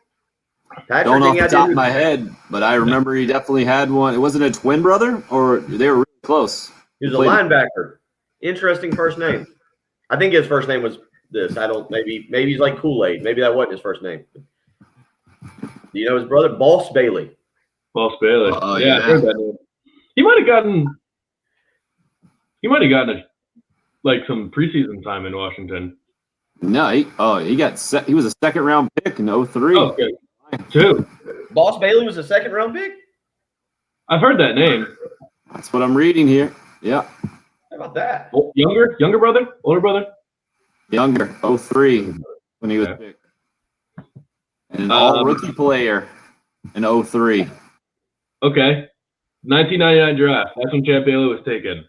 That was the last time and only time the first 3 picks have been quarterbacks. Who can name those quarterbacks? 99? 99. First 3 picks were all quarterbacks. Okay, I got the first 2. That's easy. Number 3.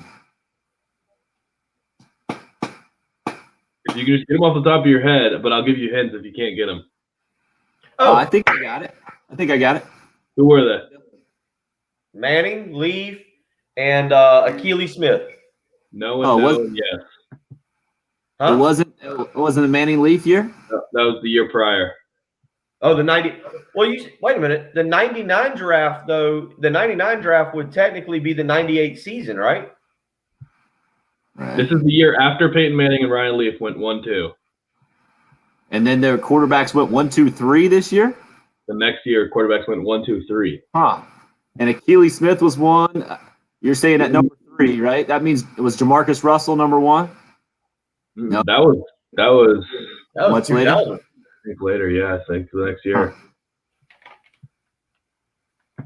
Been stinkers. That was the draft, like Cade McNown. Cade McNown was in that draft at 12, right, for the Bears? Yeah, he wasn't that high, though. Correct. I know what you're talking about. That was 5 quarterbacks in the first 12 picks, I think. 4, I think, if I'm counting right. No, you're right. Dante Culpepper was at 11. Yeah. Was it Phillip Rivers up there? No, that was 2004. That was with Roethlisberger. Eli that was wasn't the up same year. there. Not yet. Rivers, Roethlisberger, and Eli. The team, number 1 pick was the Browns. Tim Couch? Yes. The only Akili Smith, Tim Couch, who was sandwiched between them. He was the only one that was actually good of the bunch. Give me the team. Does that make it too easy? It'll make it pretty easy. The college or the pro team. And played basketball too. That's come back in. Oh, wait, what? Played basketball. Can we do number 6 here, Jim? Yeah. Straight in? Philadelphia 6. Eagles.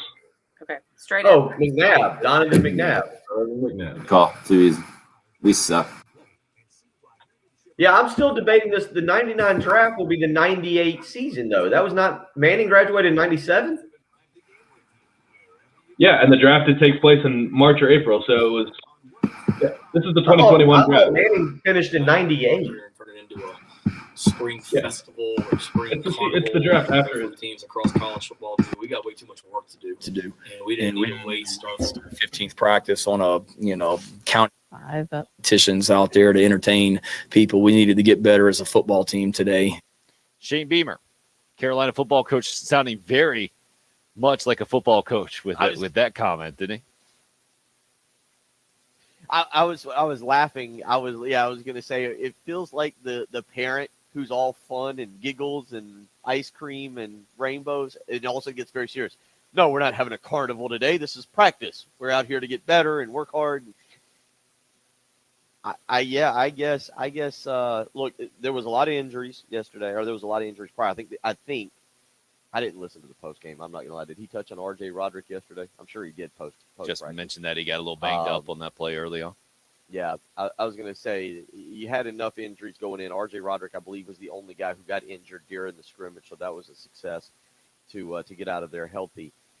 But, yeah, I was a little surprised that it wasn't what he said there, that it wasn't a little bit more of a, would you say a fan-friendly or a more of entertainment for the fans? Like, we didn't get any antics. We didn't get any, I know he said he wasn't going to do the off-the-sideline.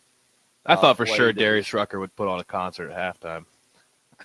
just randomly come running out. Yeah, get all the big Gamecock fans out there. Look, this reminds me of the beginning of the Spurrier era when he was coming off a failed tenure in the NFL with the Washington football team, where he said, yeah, you got to kind of earn the right to make the comments that he did at Florida, and he's going to kind of keep his mouth closed in the whole thing. Where I think a lot of people were disappointed, like, hey, man, where's the entertainment part of this thing?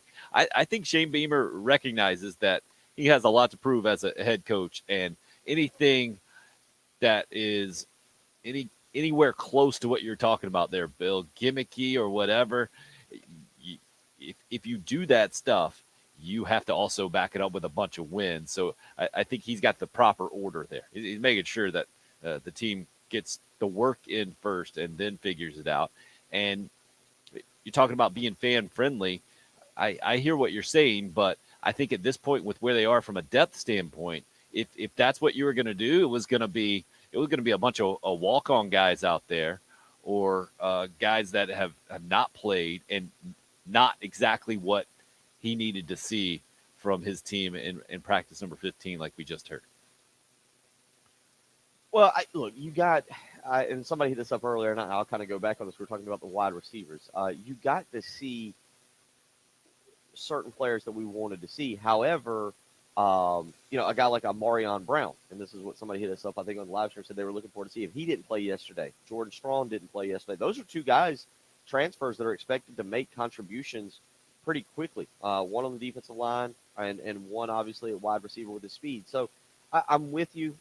Certainly not having we still have the hype around Marshawn Lloyd is becoming kind of just a mythical creature, right? Like, he's been here for a year now, a year and a half, I guess, dating back to January of 2020, and we haven't seen him. We've never seen him with pads on. I think there's some pictures of him from fall camp, but I think nobody's actually been able to watch him. There was that video from camp his first year where he bounced it outside, and it's like the Bigfoot footage though. I mean, I don't know. I just say that because there's still guys that we need to see, and I understand where Shane's coming from there, that you've got to continue to develop some of the other guys. And so yesterday was good, but I mean, again, I think it's hard to watch yesterday and make any strong conclusions on what this football team's really going to be. Talking about Luke Doty being named the starting quarterback, and Eddie said he's playing devil's advocate and said, what does that do to a guy like Jason Brown in the competition? Dogman back in on the Cool Care Heating and Air text line, 803-404-6100. I think you've got to establish a direction with the program, he says, and the players first and then the program. And I think that was part was lacking when Will Muschamp was there. Just looked like the tires were spinning. Sometimes you just got to go in a direction and go is kind of where Dogman was coming in at. And Rich is one of those guys that is not the glass half full guy. We're in trouble at quarterback. I love Doty and his attitude, but I don't believe he's an SEC caliber quarterback. He does not have the arm talent, in my opinion. That's from Rich. Anytime I hear arm talent is going to do that. That one throw that I mentioned a little bit earlier in situational work there in the second half, over the middle, it buzzed right by a linebacker's head and stuck right into Kerryon Joyner's chest. And I think he had almost no choice but to catch it or be knocked down by it. That showed me the type of arm talent that we've heard Marcus Satterfield kind of rave about. He didn't put it as arm talent, thank goodness. What did he put it? Natural thrower, I think is how he said it, right? And when you're in the NFL draft evaluation process, you need a natural thrower and a big brain at quarterback. And he said that's what Luke Doty has. I'll trust him. I don't think an offensive coordinator comes out and says that about a guy in the program in the first few weeks of spring practice unless he truly believes it. I don't think that's one that you can talk a guy into confidence in. And I think there's a reason that Doty ended up winning the starting job last year over a guy like Ryan Helinski, who clearly could throw the football that we saw the year before. So I'm going to disagree with Rich there. I understand how he can get to that conclusion if that's how you want to watch it. And again, that's why I think you can kind of come away from a spring game like yesterday with whatever conclusions you want to. But I think that's more on you as opposed to the evidence that's kind of been presented to us, because I don't think we were able to see very much there, Patrick. Yeah, and you also, we didn't see anything. That's the point. If you're making that conclusion off of yesterday, I don't know what you saw or what you're talking about. But also, you don't have to be a natural thrower or have tremendous arm talent to be a successful SEC quarterback. We've seen it a million times. Connor Shaw didn't have tremendous arm talent. He's just a great football player and a good decision maker. Tim Tebow had a noodle of an arm. It was strong, I guess, sort of, but couldn't throw the ball. I watched his draft yesterday. That's why he's top of mind. They were talking about his release was ridiculous. Before you cook it.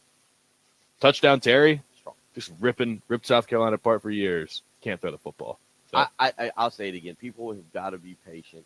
I think you've got to be patient with Luke Doty and just see what the progress is. I saw some positive things yesterday. There was some passes that I'm sure he wants back, but it's development, and that's on Marcus Satterfield.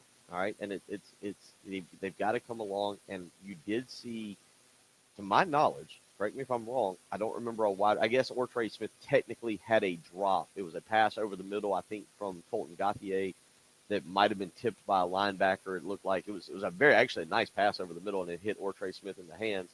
But I didn't see drops yesterday from the wide receivers. These wide receivers have to continue to improve. Put Luke Doty back there with that run game. Allow this offense to kind of develop. Allow him to develop, and we can make more assumptions or more. We can draw more conclusions from what Luke Doty will be, and probably in the middle of the season, and definitely at the end. Yeah, it's going to be really interesting to see and hear the evolution of not just the quarterback position, but I think it's kind of representative right now of where Shane Beamer is in the whole process. And I would think in the big picture, this is probably about as good a situation in the big picture as a first-year head coach can have, knowing that what we saw yesterday didn't set an expectation for big-time production, I think, outside of maybe the running back position. And Trey hits us up, says, you want to talk about depth chart dilemmas, that running back rotation is going to be a Goodwill Hunting math problem. Good luck with that, Montario Hardesty. I think if that's the only position, and that's where I'm at right now with this team, where you go in and say, hey, there are proven players, plural. There's a guy at the top of that depth chart, and Kevin Harris, who goes for more than 1,000 yards for the first time in, 7 seasons, I guess, at South Carolina last year. And then you have a really talented guy behind him, and Marshawn Lloyd, which is still a bit of a unicorn right now, Bill, like you're talking about, the Bigfoot unicorn, whatever you want to throw on him. We haven't seen him do it at South Carolina, but we have heard the reaction. We have seen a transfer out of there, and a guy that was a pretty good player for South Carolina at that running back position, because I think he knew that it wasn't going to happen for him moving forward. And then you just saw what we saw from Zaquandre White. You've seen instances of Rashad Amos being a pretty productive running back as well. So that position is there. But outside of that, I don't think there are any outsized expectations anywhere. I know we talked about the defensive line. Maybe that's the spot, Patrick. But that's why I said that's why it's on the offensive coordinator to keep his best players on the field and figure out a way to do it effectively. Does that mean you're in like a old school like wing T offense? Does it mean you're doing some like split ISO with both running backs? I don't know, but you can play both running backs at the same time. And he said he's going to, because now you have Zaquandre White. You don't have to worry about tiring them out. You want Zaquandre White to get carries too. So if it requires you having Jaheim Bell and Nick Muse on the field at the same time as Kevin Harris and Marshawn Lloyd, figure out a way to do it. I don't know what to say. That's what he said he was going to do. He doesn't come in with some particularly advanced scheme or it's set in stone what he wants to do. Figure out a way to get your best players on the field and just don't be predictable, because that is the one thing that could be problematic if a team can watch film and say, yeah, there's 2 running backs on the field, this is what they're going to do. There's 22 personnel out here, this is what they're going to do. So if the receivers are your slimmest position, not from numbers standpoint, but from a talent standpoint, then just figure out a way to do it. That's what I would like to see.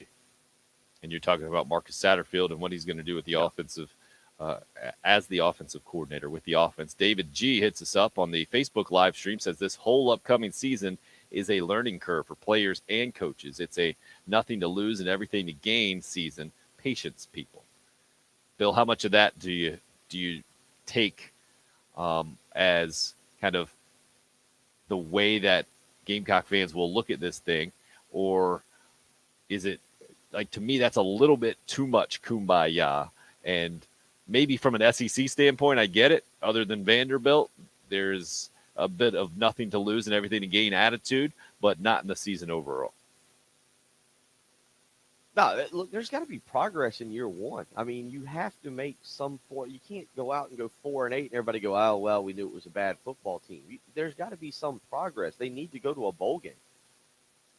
Yeah, there's an element of it. It's going to be a learning season. I agree with that. But look, you've got 3 non-conference games, Eastern Illinois, Troy, and East Carolina, that you should win. I mean, you should win those ball games. You should beat Vanderbilt. It's at home. You're better than Vanderbilt. Tennessee. I don't think Tennessee's that much more talented than you. I don't think Tennessee is that much more talented than South Carolina. Kentucky is at home, and again, Kentucky's a more stable program. Mark Stoops has been there now for a long time, and he runs a very good program. But I don't think Kentucky is that much more talented or is that much better than South Carolina. I just think there's a stability thing there where we know what Mark Stoops is going to be and what that team is. So there's 6 games right there that you look at instantly and you go, okay, 4 of them we should definitely win. Tennessee, Kentucky, we'll see. I don't know if Missouri is that much more talented than South Carolina. If at all. If at all, yeah. I mean, so all I'm saying on this is, like, there are certain games you're going to line up in. Georgia, Texas A&M, obviously Clemson. You're going to line up in and you're going to go, yeah. There's a sufficient talent deficiency here. South Carolina is not as good as those teams. But the other ones, I don't look at Kentucky or Tennessee or Missouri and say, oh, man, I don't know how in the world you win those games. That's going to be near impossible.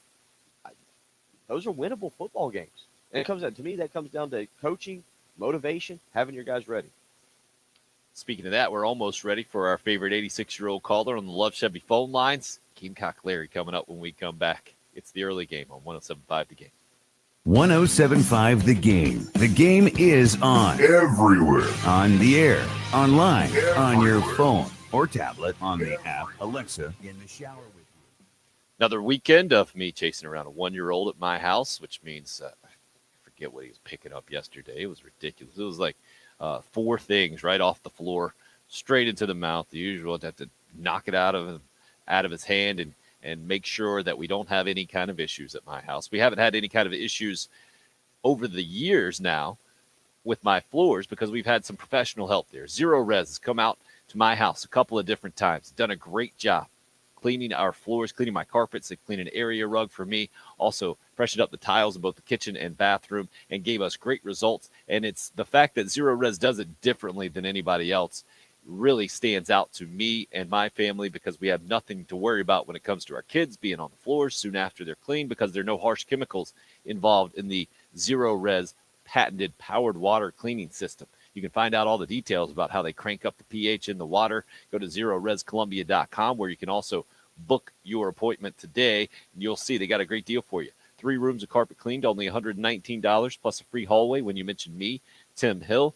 Also, Zero Res, no leftover soapy residue. Your carpets, like mine, will stay cleaner longer. 803-262-4020 is the number. And again, ZeroResColumbia.com, the place to book your appointment today online. That's Zero Res. Spell it backwards or forwards. It's the right way to clean.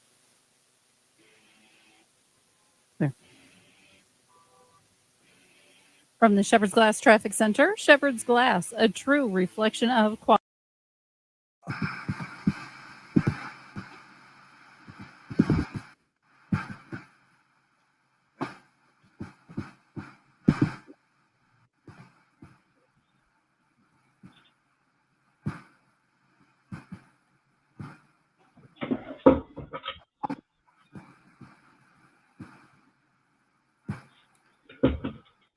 Any weekend festivities on Saturday for you? No, it was sitting inside all day. It was awesome. I left Anything out, go pick up a pizza. Nice. You didn't even have a pizza delivered? You actually went out to get it? No, I went and picked it up. I'm not in the business of paying $5. I guess there's a delivery fee and tip up $7 extra for a pizza. Nah, not in that business. I watched the show Delocated. You ever heard of that? No. It's on HBO. It's about a guy who's in witness protection, but he makes a reality show about him being in witness protection, and he's just wearing a ski mask the entire time and has like a voice modulator on. It was so funny. It was there are 11-minute episodes. I watched the whole first season. Like, it took less than an hour and a half, and watched most of the second season as well. I'd never really heard of it before. One of my friends had told me about it, but it was hysterical. Really? Any known actors in this sucker? Well, there's the guy that plays the main character that keeps the ski mask on his head the whole time is like a writer for a lot of shows. It looks like. But there were like just cameos. Like Paul Rudd has a cameo, and Michael Shannon has a cameo. 11-minute episodes. That's where we are. Yeah. 21, huh? Right. Well, that's just from like 2004 or something like that. Oh, well. It was funny though, and I watched Almost Famous. Love that movie. And I'm guessing, Bill, you haven't seen that one either. No, it was not a television weekend. I think I'd have to put Almost Famous probably up there in the top 10. I think that kinds of Saturday because of the rain. It took a little while. Like I kind of hung out till 3:00, and any Indiana Jones movie, especially was it The Last Crusade? What's the one where they're trying to find the cup? Yeah, you're talking about the new one that no one else has watched or likes. No, the one with Sean with Connery. Shia LaBeouf? Sean Connery was the one with Sean Connery. Oh. Wait, Last Sean Connery's Crusade. in the one with Shia LaBeouf, yeah. Yeah, that's the Kingdom of the Crystal Skull one. Yeah, that one doesn't even count. No, but I will stop. Indiana Jones is Raiders of the Lost Ark or The Last Crusade. I'll stop what I'm doing and have that on television. That's one of the ones, and I sat here and watched that for a while and I watched a little bit of the Red Sox and the Mariners on Sunday. That was about the most television I got in all weekend. Yeah. Maryland Hopkins played a phenomenal game. I was going to text you. You know you can bet on lacrosse? And I was going to send you. I was going to send you some lines and just ask what you thought about them. I think Denver was playing St. John's. Yeah. I think St. John's was minus 11.5, which I didn't even know what that meant. Like I assumed it's Other way gold. around. Yeah, other Huh? way around. Probably. Other way. Other way around, probably. Yeah. And then and then there was Penn State and Ohio State. And that was a close line. I think somebody was favored by 1.5. Yeah, Penn State's been struggling this year, to say the least. Jan, we have somebody text line saying they lost us on the audio stream.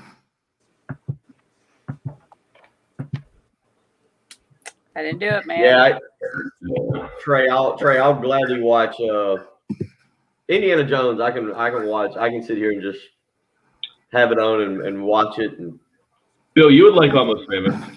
I don't think there's. I think that's one of those movies that there's no type of person that wouldn't like that movie. I don't think. I might have Watch it.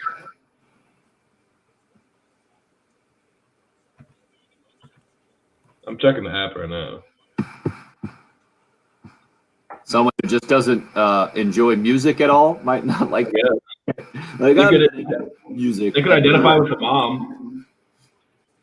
Not into music or underdog stories or coming of age. Jen, let's do a little audio. I'll do a liner first. Okay. And let's do number 3, please. 3. Yes, please.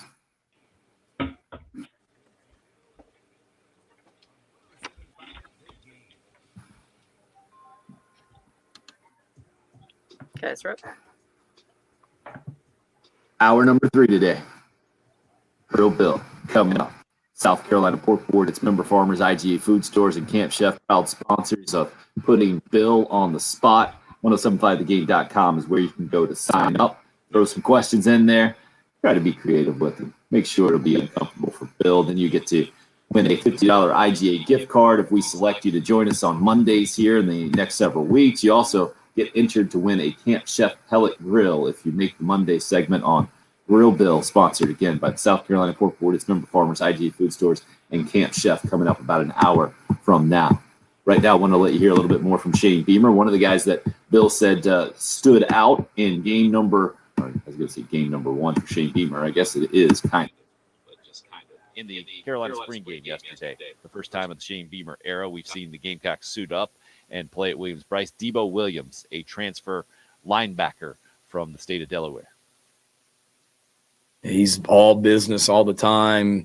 He came up to me in pregame warmups and just thanked me for the opportunity that we gave him here at the University of South Carolina to play football. And he played like it today, that he was thankful to be here and love his mentality. He's got to continue to get better, got to continue to understand what we're, coaching him to do and being able to execute. But it is important to him, and he's grateful to be here. So he really flashed, man. One thing about him, he may not always know it, but he is always around the ball. And that's a great quality to have. No doubt about that. That's, again, Shane Beamer talking about linebacker, the transfer from Delaware, and Debo Williams. I wanted to transfer us out to the Love Chevy phone lines to hear from our favorite 86-year-old caller, Gamecock Larry, interested in his thoughts about Gamecock football as the relatively long offseason begins. It's kind of a May off, I guess, for the players at large. Gamecock Larry, how you doing this morning, sir? Doing okay. I'm not going to talk football. I'm going to talk about the important thing. Football comes after baseball. But we got to win these next, at least 3 out of these next 6 games going to Mississippi and Mississippi State. We got to win at least 3 out of 6. And another thing, I hope Wes Clark don't turn into a John Jones. Remember John Jones? And we got to win at least 3. I'd like to see, I believe, I'm going to say we need to sweep Mississippi and lose maybe 2 to Mississippi. We might win 4. But that'll wind up, if we win 3 out of 6, we'll be 14-10. After they make the announcement of whoever it's going to be, we got Tennessee and Kentucky, which won't be too bad. But that's about all I got to say. But I'm going to tell you, I will say something about football. Until I am proven different, I'm going to say 12-0 until we lose 1. Go Gamecocks. Gamecock Larry, ladies and gentlemen. not exactly fired up this morning, I wouldn't say. Sounds like Jeremy might agree with somewhere where Gamecock Larry's coming from. He's on the Cool Care Heating and Air text line. I agree with Bill. Jeremy says have to win the non-conference games and Vandy, maybe stag 1 or 2 somewhere else. For me and our losses this year, we have to compete. What was the average loss of points by the last 2 years? Yeah, I don't have that off the top of my head. I just know it wasn't pretty. Yeah, especially the last 6 games last year that they popped it up on the broadcast in the SEC Network Plus about where the Carolina schedule last year. They also showed this year and like the records of those teams coming into this 2021 season. I would say that the schedule is about as favorable as it can be for Shane Beamer rolling into year number 1. And there's a lot to prove. And I think a bunch of hungry guys that unfortunately had to get used to losing at the end of last year from the Gamecock football perspective and a lot to prove. And I think now starts that time to do it on their own in this month. 30. And then the big summer that Shane Beamer talked about his team having to have. It starts pretty much today. Maybe you take a few days off and then you get going. A lot of motivation there, Bill, from a lot of different perspectives. Wouldn't you agree? 15. Yeah, I mean, there's guys that'll still be fighting for jobs. There'll be guys that probably like to transfer out. Look, I don't think they're done with the transfer portal. You can bring guys in August that can help this team. Hour 3 coming up here on the early game. WNK from Eastover, Columbia. It's hard-hitting sports.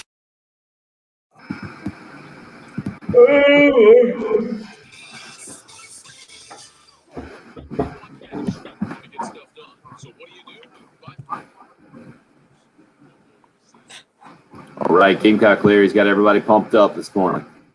That's what he does. Pumps everybody up.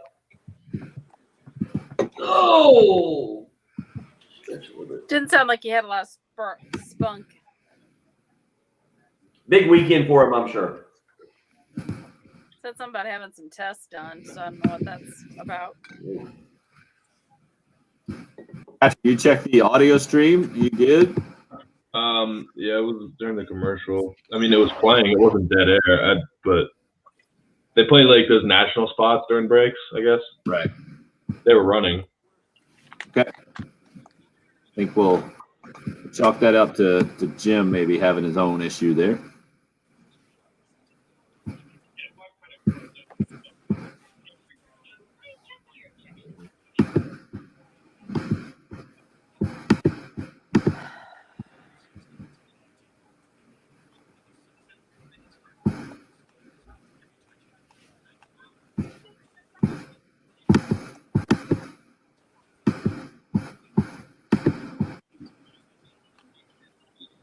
Oh, I did watch Mortal Kombat this weekend, Mark. How was it? Pretty sweet. I mean, if you went into it thinking like, they're going to make a great story out of this, they did not really. But the action is what you come to see in Mortal Kombat. And they had some pretty cool fatalities. Interesting. It was rated R, which is what it needs to be for the amount of gore that's in those games. But you got nice little action from all the core characters. Yeah, quality entertainment. I agree. Just an easy way to spend 2 hours. You agreed. I didn't play a ton of Mortal Kombat, but I played enough to know all the characters and the general story. Played a little bit of that in college back in the day. Yeah. It's a good game for college because you just pass the controller around, do head-to-head fights, and just keep it moving. I think it's impossible not to enjoy that game on some level, I think. Yeah. Yeah, because like certain games are just not conducive to a crowd. Like I hated like Fortnite is the big game now. I think Fortnite's still the big game. It's not. Okay. I thought the movie was bad with some bad acting. Yeah, you seen the last Mortal Kombat movie? This was The Godfather compared to that. See, he was looking for Oscar-nominated performances, I guess. Yeah, I mean, if you're looking for award-winning filmmaking, don't watch that or King Kong, which were the last 2 movies, or Kong vs. Godzilla, which were the last 2 movies. HBO Max was released. So, I mean, I fully expected the movie to have bad acting, but good action. It did have good action.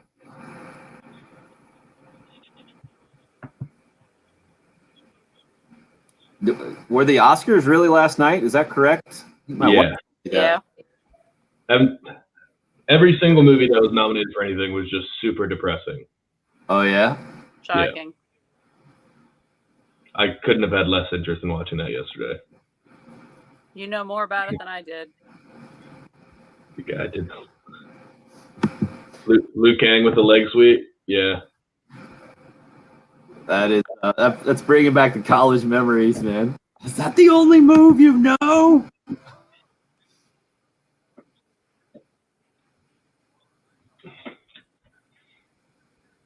I had the game DC Universe versus Mortal Kombat, so you could pick like a superhero to fight against the Mortal Kombat characters. It was very fun. Oh, really? Wait, you can send one of your sports back? I guess if the sport isn't offered by the SEC, you can join another conference like South Carolina Soccer and Conference USA. Did you guys hear about this? I did not. No. Huh. Know about that. That makes sense. When you say send it back, I don't think they sent it back. I think they just signed up. They joined that conference because it made sense. I think they sent it back.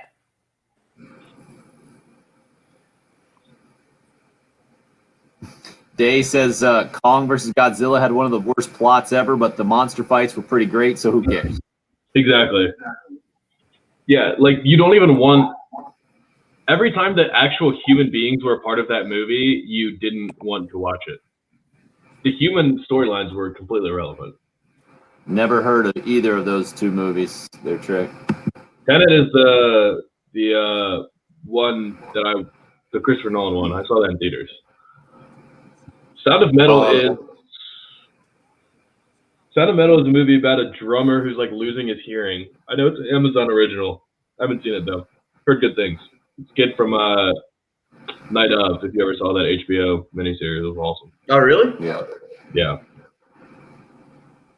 I did watch that. That was better than seasons 2 and 3 of True Detective.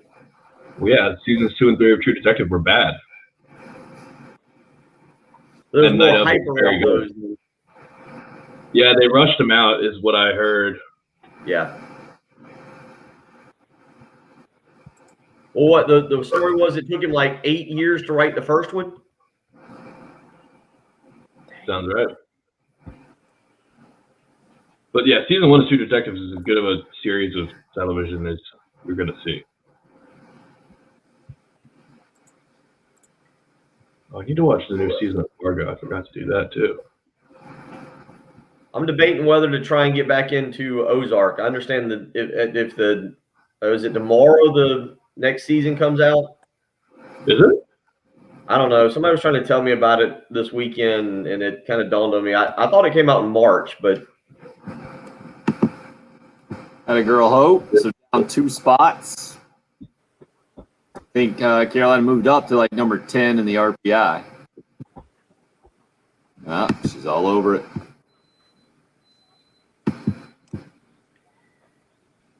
Agreed. oh gosh.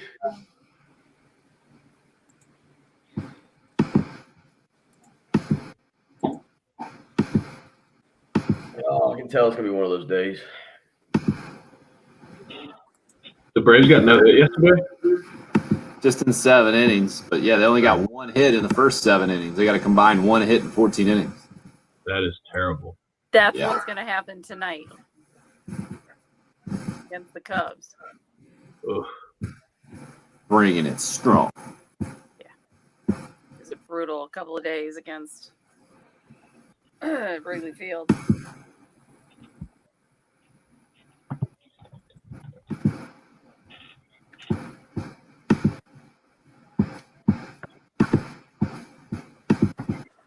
Brewers just hammered us. They're really good, man. Yeah, Craig, I might have to go back into Ozark. I watch. I don't even know how far along I am in that, and then I just stopped last year. I'm so bad with television, though. And I'll be honest, kind of like I'd rather watch my World War II documentary than I would a show. Because you're a history major. Exactly. That college degree paying off. See? Jen, can we do number 5 straight in here? Yep. Thank you.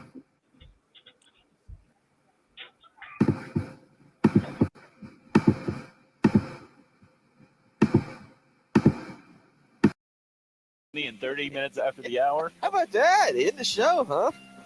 I sat differently today, so I was not staring right at the computer. You've seen how I've sat. I wasn't looking at the time. Now, here's Tim Hill and Bill Gunter Takes a village to raise Bill. Really does. on 107.5 The Game. Knowing all along, I mean, we're pretty good up front, and I've said it. I think if we're good, if you're good on the offensive line, and you're good on the defensive line, and you're good at quarterback, and you're good in that on special teams, you got a chance. My dad taught me that a long time ago, and he's right. And we are. That's Shane Beamer coming out of his first spring game yesterday. Delayed until Sunday. Got a great day of weather. About 13,000 plus on hand at Williams-Brice yesterday. So not quite that 15,000 that they expanded the attendance to.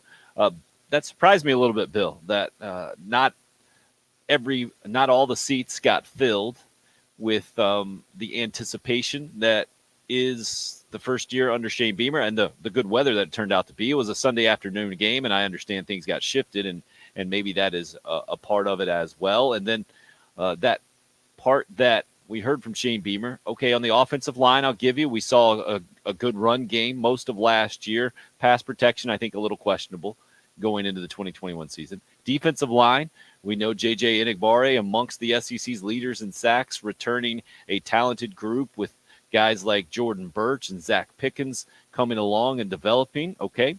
But then the quarterback, I think, is the biggest question mark at this point. And I think it's fair to say that Gamecock fans probably less confident as we sit here today in the quarterback position with Luke Doty having played the last 2 games of last year than they were this time last year after Ryan Helinski had played nearly the whole season after Jake Bentley went down injured at the end of game number 1 and saw some potential, even though saw some struggles, and then it ended up that Helinski doesn't hardly get on the field last season. Luke Doty ends up starting those last couple of games, but because the season was already lost at that point and the Gamecocks were pretty uncompetitive, I guess the Missouri game was close that Doty started, but do you feel like I'm off base here in the feeling around the quarterback position at this point with Gamecock football and what we just saw yesterday?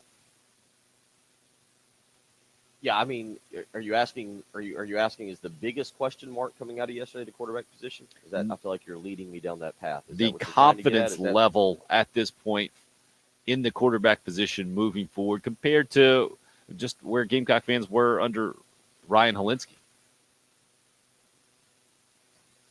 Oh, compared to a year ago? Yeah, I think, Helinski had 11 game sample, and you saw some really good moments from Ryan Helinski. I mean, obviously the Alabama game stands out. Charleston Southern, he got beat up on pretty soundly. If Luke Doty maybe had a Charleston Southern game where he had gotten to beat up on somebody, and then, again, that Alabama game stood out. We all agreed with that. That Alabama game stood out, but for Luke Doty, he comes in there in the second half of the Missouri game. Remember, Colin Hill played the first half, and I'm trying to go back and look real quick. South Carolina was losing that game. They had not scored at halftime, and Doty got the game to 17-10 and then threw the interception. They were down 17-0 at halftime, and Doty comes in. They put up a field goal and a touchdown. So, you just haven't seen the positive moments from Luke Doty. Nothing against him. Obviously, the team was entirely different. The 10 quarters that he played as compared to the 11 games that Ryan Helinski played in.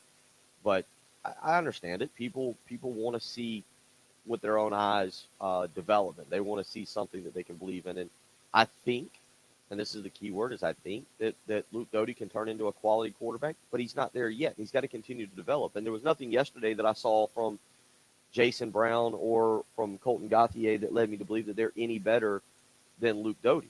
And so give him some time, give him those running backs back, allow another, 5 months to pass, and then let's see how he looks over the course of the first month of the season, and if there's a progression, if they're better.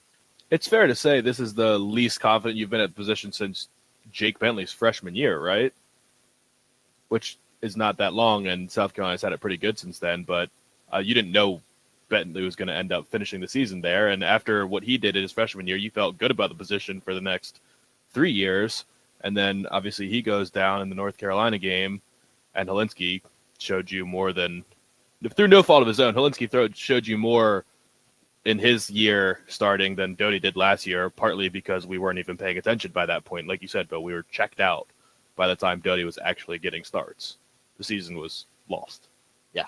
Yeah, it was. And again, you brought up, I think there were question marks going into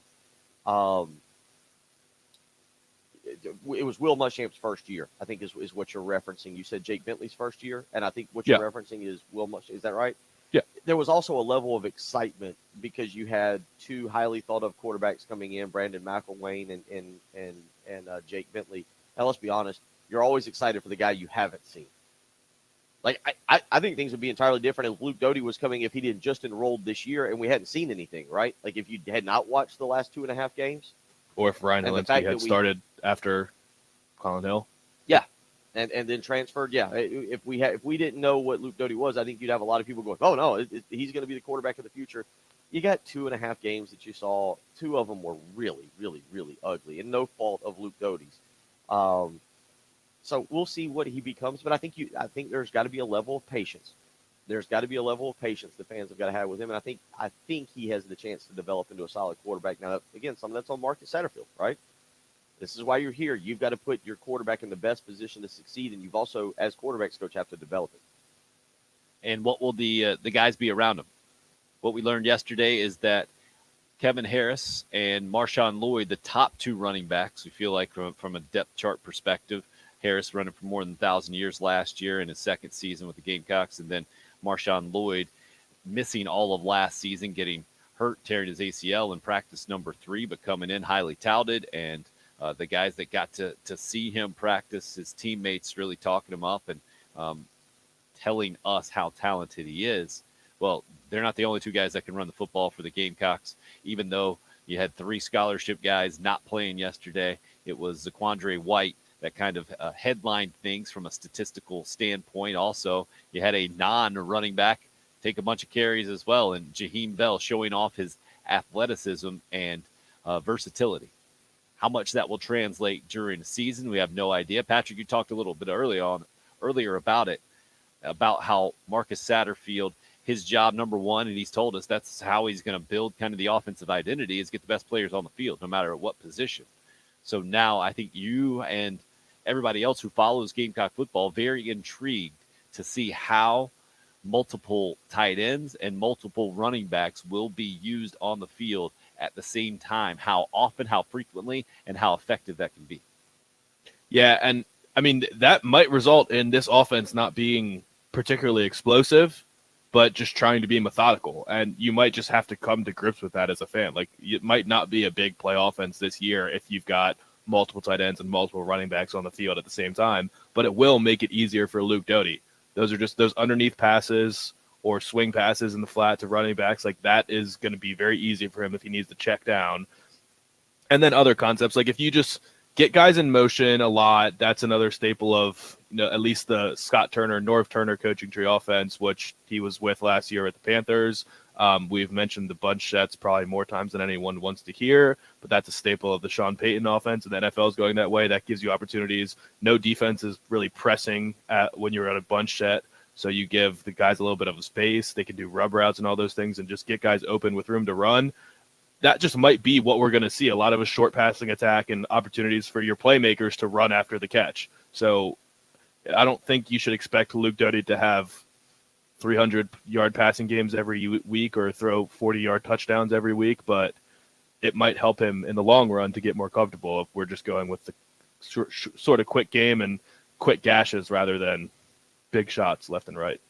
Well, if you're going into yesterday's spring game looking to kind of answer that question about throwing the ball downfield and explosive plays and the whole thing. We didn't see that. That was one of the things that we didn't see. I wasn't necessarily expecting to see that. I guess I did expect Bill to see maybe more shots taken just to put it out there to see if Luke Doty specifically could hit a couple of those, but not necessarily surprised with how it went down in its totality yesterday. What about you?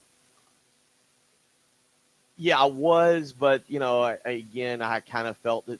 I guess the answer is yes. I was going to say, I also felt that they may make an effort to keep things a little vanilla so that no film is out there on what they want to do, because this offense is still a mystery. Other than the formations, yeah, I don't have a good feel for what exactly Luke Doty is or what the receivers are, or we didn't see the top two running backs yesterday. You didn't see a Marion Brown, who, again, I think will have a role in this offense. You saw a little bit of E.J. Jenkins. Nick Muse was never targeted. To my knowledge, Jalen Brooks was not targeted either. So there are pieces to this offense that was definitely held back yesterday, but I thought you might see a few more deep shots just to see what they got. Maybe they're not capable of doing it. That might just be the other part. This offense is not ready to do that right now. And so it'll be kind of interesting as we continue to watch the evolution of South Carolina under Shane Beamer and especially offensively, under Marcus Satterfield, what they will be. Text in 803-404-6100, Cool Care Heating and Air text line. Anonymous texter here, and I feel like, Bill, this is going to be a certain percentage. It's already a certain percentage of the takeaway from yesterday on the message boards or wherever else out there. Luke is not a great passer, ! The texter says. Hopefully he will get a lot better soon, but I'm skeptical. Brown had a much quicker release and much better accuracy. Surprised Shane Beamer announced the number one so quick, but they do see them every day. What are your thoughts on Jason Brown, the transfer in from St. Francis, who threw a couple of touchdowns to his St. Francis teammate who also transferred in, and E.J. Jenkins yesterday, and how he fits in the quarterback rotation at this point, of the quarterback depth chart, I guess I should say? Well, again, remember, I don't think it got talked a lot about at the beginning, but he missed some of the early practices with an illness. They weren't really sure. I don't know how many practices he missed. It might have been 2. It might have been 3. So he's still working his way in. And of course, coming in when he did, remember, there was a little bit. It's not like he enrolled in January. I think he and E.J. Jenkins were mid-February, early March enrollees. If I remember this correctly, we'd have to go back and look. But so he's still catching up, and he's got time to do that. But there's nothing yesterday that I saw from Jason Brown that makes you say, yeah, he's better than Luke Doty.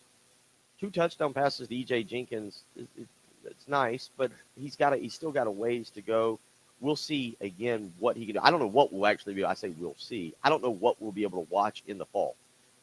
If Shane Beamer, if we're at a place where they can open up practice and fans can go and make their own assumptions, assessments, and we can all call into the radio show and say, this is what I see, this is what I believe.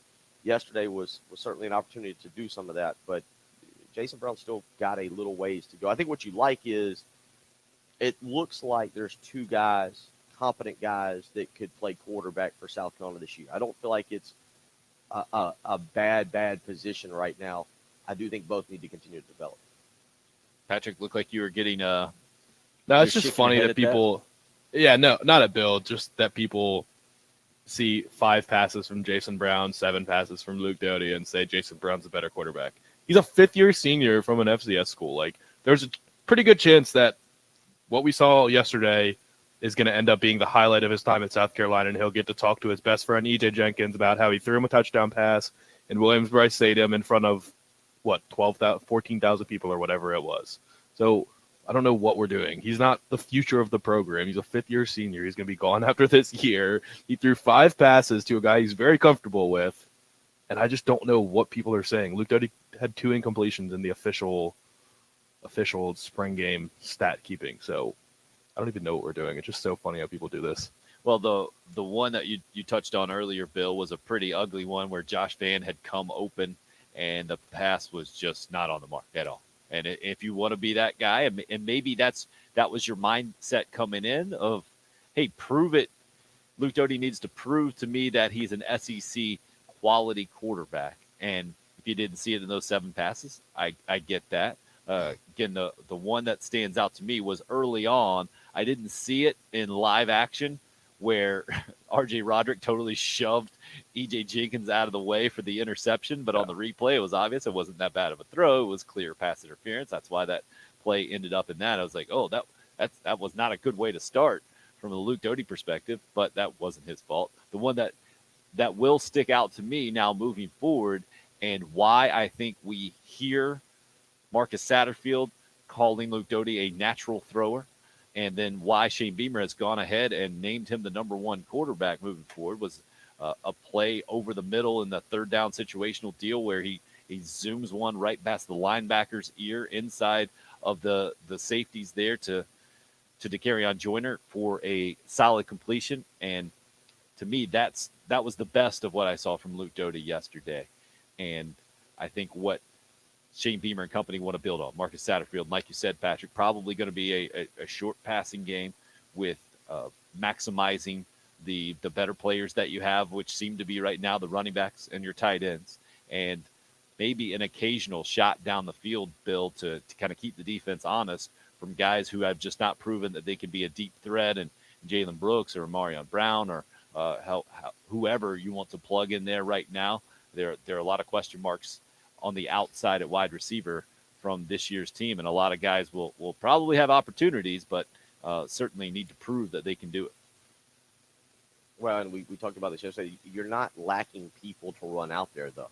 I mean, Xavier Legette was out yesterday, but again, you've got plenty of people, just nobody that's proved to be a number one guy, and we'll see again who can do that over the course of the year, and also who Luke Doty. The one thing I'll say, it doesn't look like he has a connection with somebody just yet, and we say that like it looked like Colin Hill picked up pretty quickly, even though he was the number one guy, a pretty solid connection with Shi Smith, Jake Bentley, and Brian Edwards. I mean, I realize that's your number one guy, but having that connection yesterday, Jason Brown's got a connection with E.J. Jenkins, right? Well, we didn't see them target Nick Muse or Jalen Brooks, and that could be planned. So, and Nick Muse was the player of the spring, right? So what they said, their award, I thought I saw that on Twitter, that he was the player of the spring. So I got a hunch that might be the connection. 803-404-6100 is the number into the program. You can call or text. We've got Grill Bill coming up in just a few minutes this morning. Should be an interesting segment there. And I've seen the questions so far. I'm looking forward to hearing how Bill responds to our creative segment this morning. Let's put it that way.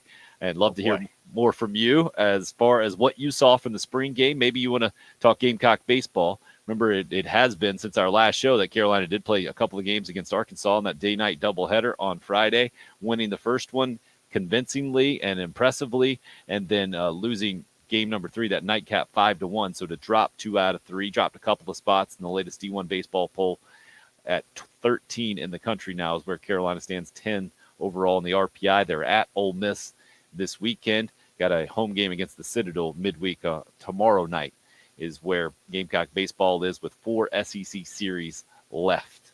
And we've got a little less than 40 minutes here on the program. Still plenty of time to get after it. We're up and rolling on the live video stream sponsored by Buford Lending, YouTube, Facebook Live, also on Twitter, the station handle at 1075 The Game. It's the early game here on 1075 The Game.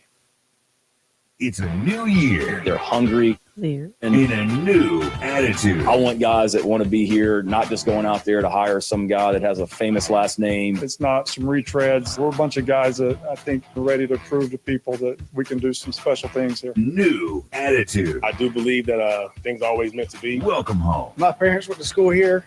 This is it. There's no other job in the country I would have left for. But to be right here. The home of the game. The housing market scorching hot right now. You might be looking to purchase a home. Maybe you're just thinking about refinancing your existing mortgage. If you're doing one of those two things, you need to get in touch with the mortgage guru, Jacob Crowder with First Palmetto Bank. You can do that this morning, 803-719-1005. Jacob is in the business of helping people save money, $200, $300, $400 a month on their monthly mortgage payment. And he's helping so many people. He's brought in Brian Kovar to help him. You can give Brian and Jacob a phone call, 803-719-1005. They are looking to create new local real estate partnerships, and they are trustworthy professionals that you can count on to help get your deal taken care of. So whether it's email, the letter J, Crowder, CROWDER at firstpalmetto.com, or by just giving them a phone call or a text message, 803-719-1005. You can get in touch with a mortgage guru today. Get started. See what you're approved for if you want to purchase a home, or find out how much you can lower your monthly mortgage payment by refinancing. 803-719-1005. He's the mortgage guru, Jacob Crowder with First Palmetto Bank.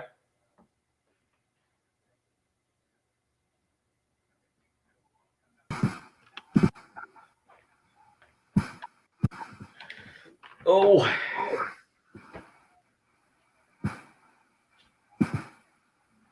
Oh. Stretch.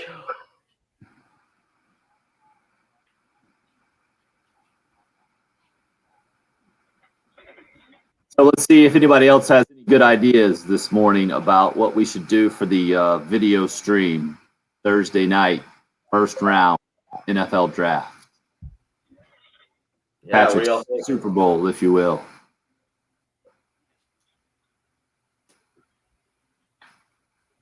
Yeah.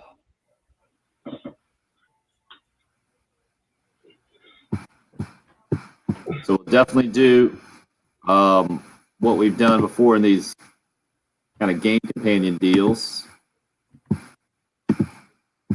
and just have it on while the draft's going on. We'll be watching it. Mark says, I thought we were all watching it at Bill's. Yeah, and who wants to get on? Who would want to get on the stream? I want to have people join us. Agreed. I know we can have as many as 10 people on this thing at one time. Oh, really? Yep. Isn't it crazy? I don't even know how the little windows would look. Pretty tiny. Yeah, I don't know. Probably spread out. Yeah, tiny. So Craig's volunteering. He'll be on.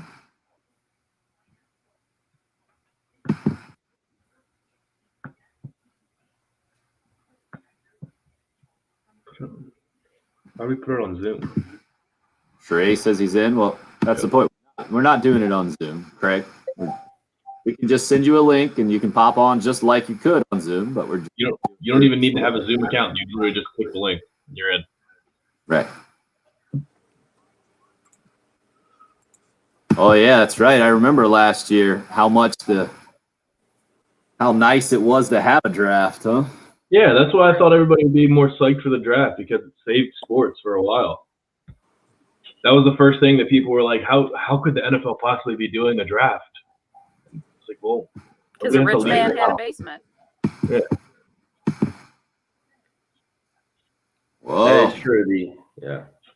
Marshall's the big winner, listening in Costa Rica this morning. Jeez. Where'd that come in on Twitter? My text line. Wow. Nice.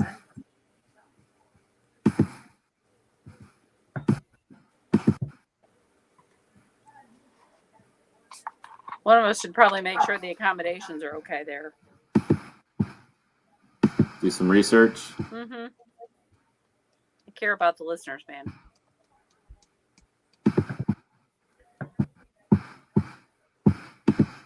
So what do we want to hear this morning? What do we want to hear next? Is Grobel next or is that the end? We'll do that. The end. Let's do number 2, Jen. Here, when we come back, I'll do a liner first, though. Okay, 2. Yes, ma'am. Thank you.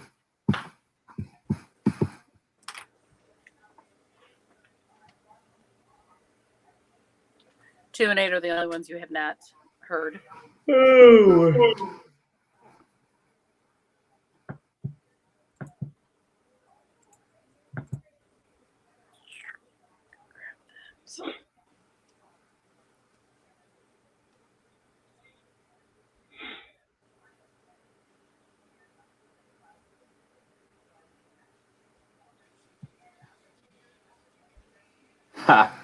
Good point, Chavo. Driving through Cross, similar to Costa Rica. Oh yeah, it's a. I've never heard of Cross, South Carolina. It's where Rod Wilson's from. I wonder what Rod Wilson did. Did he stay on staff at Carolina, or did he get another job? Great question. Let's check.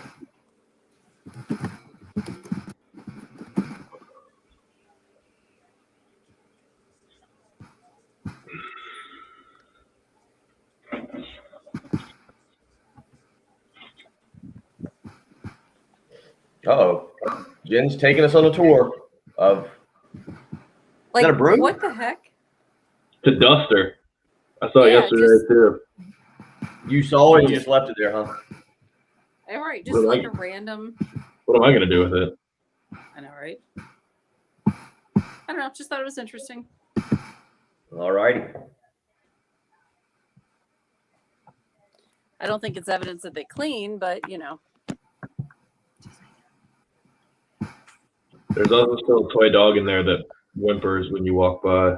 Oh my gosh! And you can't take the battery out without dismantling the box. Well, if they want to give it away, I don't want to do that. So yeah, it scares the tar out of me. Whoever put out the toys for Top Spin did not end up donating the toys. Maybe I should just take it and donate it.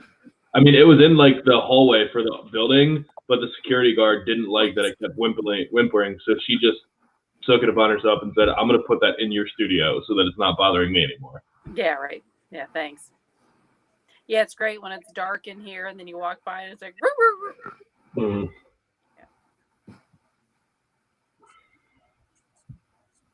Yeah, nothing on Rod Wilson. Doesn't look like he has another job yet. Okay, liner and then two. You got it.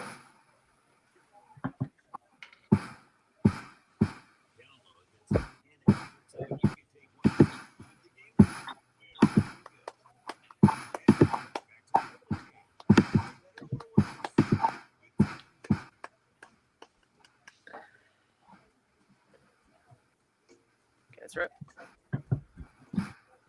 8 a.m. through 5 p.m., 10 times a day, Monday through Friday. Here it's 25K Workday Payday, revealing a secret word at the top of the hour, asking you to text in to qualify to win $100, plus every winner entered to the drawing for the grand prize jackpot of $25,000. That text number stays the same. The word is what changes. The number is 95819. That's where you text the hourly keyword in to 95819 on 25K Workday Payday here on 107.5 The Game. Right now, I wanted to let you hear a little bit more from Carolina football coach Shane Beamer talking about really the star of the spring game and running back Zaquandre White. He's always got a smile on his face. He's high energy. I love the way that he competes and the way that he runs the football. He is a weapon for us. He does a great job on special teams, and he's going to have I think he's going to have a big time 2021 season. He with Kevin Harris and Marshawn Lloyd and I'm playing today. He took advantage of that opportunity. There's no doubt about it. And he's going to get a lot more carries because of it. That last part is the most interesting to me as we sit here after the spring game. Zaquandre White looked like a good player. Last year, he looked like he had some of the burst or flash that we were talking about, but he also looked like he carried the football just dangerously every time. And Marcus Satterfield has talked about the presentation he gave to the team, a PowerPoint presentation about protecting the football and the whole thing, and that is an improved aspect of his game. But, Bill, do you think Zaquandre White's going to get many carries in 2021 with those other guys being ahead of him on the depth chart and Kevin Harris and Marshawn Lloyd? Many carries. Let's do 70. Over under 70. That's roughly 6 a game. Right. 5.5 a game. Yeah, that makes sense. So would I go over under that? I would go under at this point. You only got one ball. Well, yeah, I mean, you don't want to predict injuries. So I would say the only way he goes over that is if somebody gets hurt. Maybe the better question is, instead of just carries, just touches.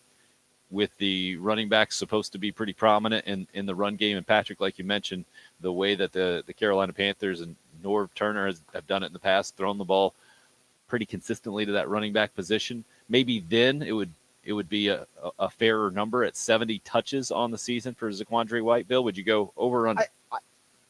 I would take over just on carries.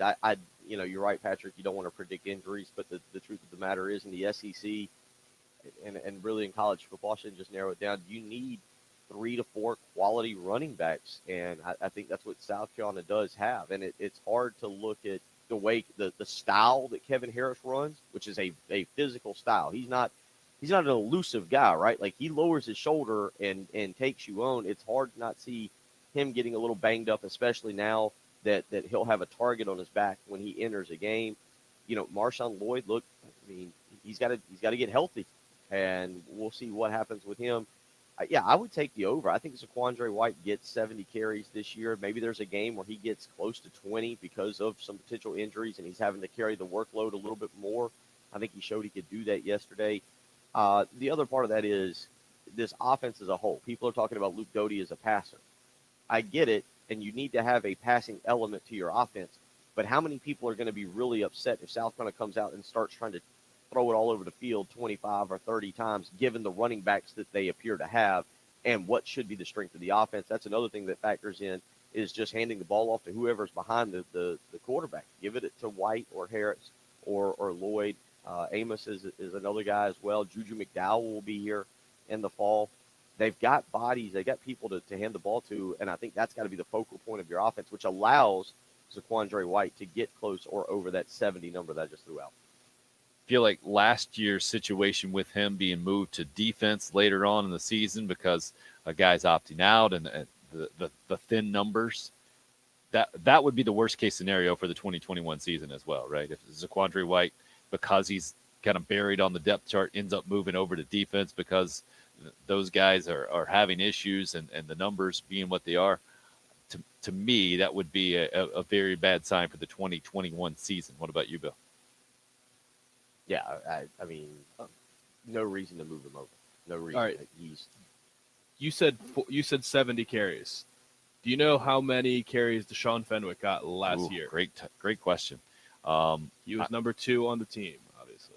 Right, and there was no Marshawn Lloyd, so it wasn't split duties. Right. Let's try to go I'm trying to think about what about Kevin Harris? How many did he get as clearly the number 1 guy? He didn't go into the season like that, and I think even after a couple of games, Bill, you were one of many who said, I kind of like Fenwick better, and he was very productive. Trying to think, he definitely got double-digit carries early on, and then I'm going to say, just because of how you said it, I'm going to guess that Fenwick ended up with 65 or so, and in 10 games, averaging about 15-ish. I'm going to say 165 for Harris. So 165 and then 65 is how I think it broke down last year. Bill, what about you? What numbers are you putting on it? 10-game season, 160. I feel like Harris got over 200. I feel like he was over 200. I feel like Fenwick probably was at 50 maybe is what I would guess. I'd say, I don't know, I'd say 210 for Harris and for carries, and then I'd say 50. I'd ballpark it at 50 or 60 for Fenwick. That seems right. So I thought that would make you, if you think Fenwick only got 50 carries last year, and there's now going to be another running back added to the mix, and you put the number for Zaquandre White at 70, I'm surprised by it. You just think we're going to run the ball an insane amount this year? Yeah, I do. Okay. I think they should. Now, look, score dictates what you do, right? Like if you're falling behind 21-0, 24-0, and you got to throw the football to look, South Carolina. I'd be interested to see the running numbers. I guess if you broke it down after the LSU game, starting at about the LSU game, because those were blowouts, and Harris was really starting to get cranked up at that time. He had the big game against LSU. He had the monster game against Mississippi. But I still think that when you're getting beat 45-3 by Texas A&M, yeah, I'm assuming there's more passes being thrown than runs being called.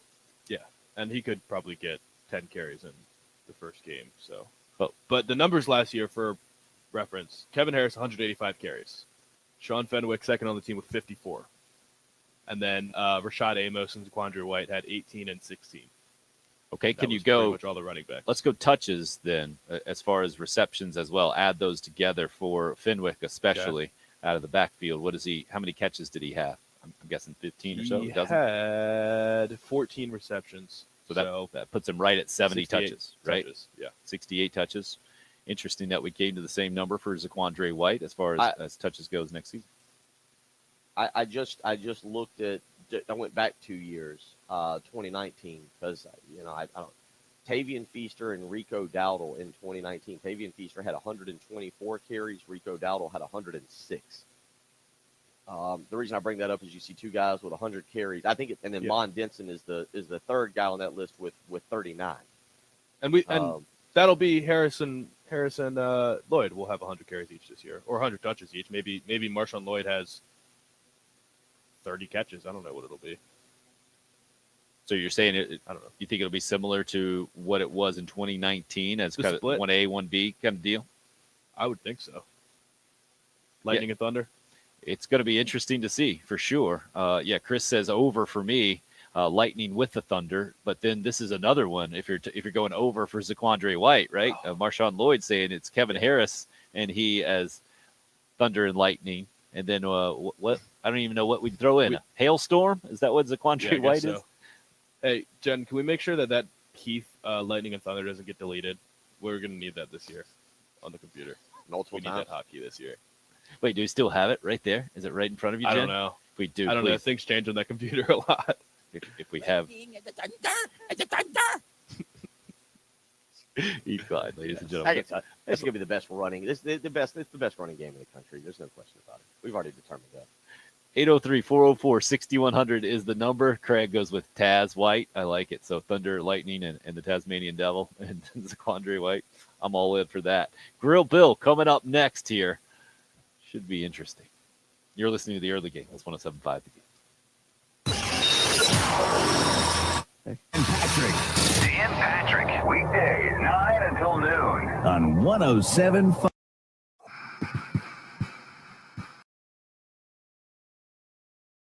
Weekend we had that little bit of rain there on Saturday, but I'm telling you, the temperatures are on the rise. You need to make sure that when you have to switch over to your air conditioner, it's working properly. You don't want that thing out and then everybody in the house being hot, angry at you, the dog, the cat, they're not going to be happy.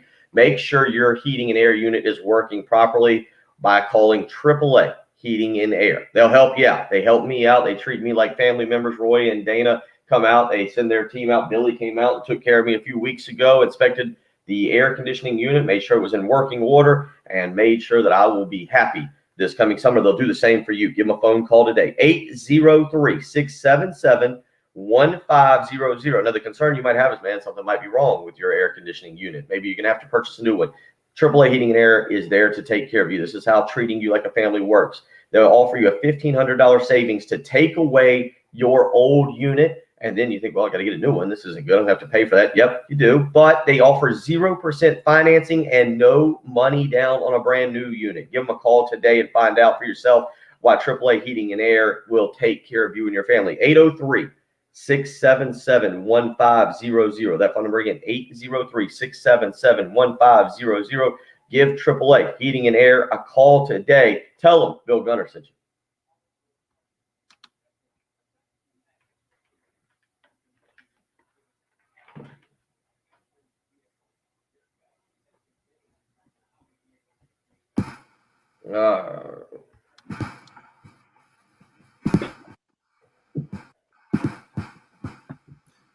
To the bathroom. Okay. All right, Bill, you're a Miami guy, right? Heat fan? What do you mean, Miami guy? You like Miami football? You have for a while? Nothing. Yeah. Yeah. All right. The over-under for Alabama players drafted in the first round is 5.5. Only Miami holds the record with 5 players drafted in the first round, or 6 players drafted in the first round in 2004. How many of those could you name?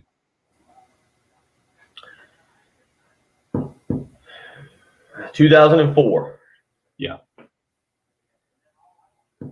2 in the top 6. Ed Reed. No, later. Different Vince safety. How about Vince Wilfork? Yep. Vince Wilfork. Funny enough, he was the last one drafted of that bunch. The first one was another safety. Another safety. Yeah. Sean Taylor? Yep. Sean Taylor, yep. Unfortunately, I forget about him So Taylor, Reed, Wilfork. Was a running back drafted? No, Reed isn't one of them. Oh, Reed is not one of them. No, he was, yeah. A running back was not one of them. How about Greg Olson? No, that was, I think, maybe a couple years later. Same position. Oh, it was crazy guy drafted. Very crazy guy. Oh, I think he's in jail. His dad was just God. Did he go to the Browns? Yep. What was his? I know who it is. Huh? What was his name? Kellen Winslow. Kellen Winslow. Thank you. Yeah. Kellen Winslow. Winslow. Great linebacker. Drafted by the Jets. Won a Super Bowl with the Saints. John Beeson? Same first name, different last name. Beeson was drafted by the Panthers, I thought. I thought so too. That's Bountygate guy. John. Who was it? John Vilma. Oh, Jonathan Vilma. Oh yeah. And then the other one, I don't know how long he played. There was another linebacker. Actually had a long career. Played 9 years. Mostly for the Broncos. Played for the Broncos.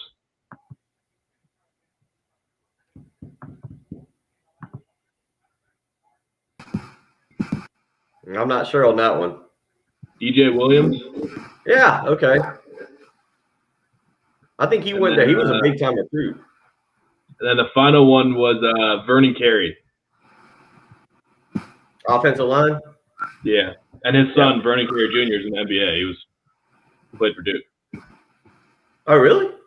Yeah.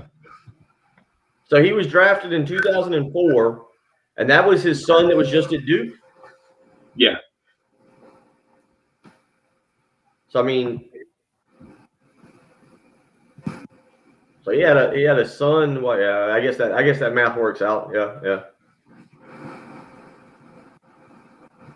That's pretty cool. I didn't realize that about his son. I think Alabama's going to break out this year. Kellen Winslow Jr. That's right. Kellen Winslow he was before Greg Olson. Greg Olson's been around forever. Yeah, he just retired. Whatever happened to, was it Greg Olson's brother that South Carolina tried to recruit was a quarterback? I think he went to Miami. Yeah. Kevin, I think maybe. Did he ever play for Miami? No, he ended up transferring. I never even heard of him. I didn't know he had a brother. Got into trouble and whole thing, right? Yeah, he was I think he was a bit of a troublemaker. I feel like he transferred back to like Charlotte or somewhere because. Yeah, you're right. Charlotte's Greg, right. Greg was a bit of a troublemaker in college too. Yeah, I can see that. I'm just referring to the song. Yeah. Song is hilarious. What song was this? You haven't heard this? It's in the documentary.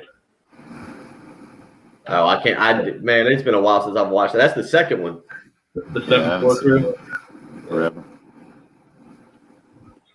It was not good. Did not go over well. It's mind blowing that they would do that. Well, there was so much with the first one. The first one was so you just had more. It was more content there.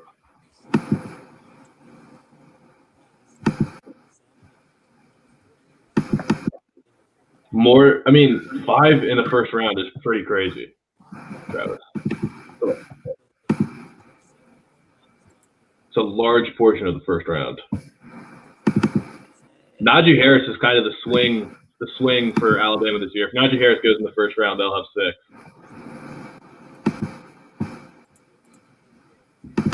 Y'all have 6 if Harris can get into the first round? Yeah. They could have as many as – they could have 7, maybe 8. Not 8. Not all of them will go. But they have 8 guys that are like their ceiling is first round. Tim, you going to read this? You going to read these to me? Is that what we're doing? I got you.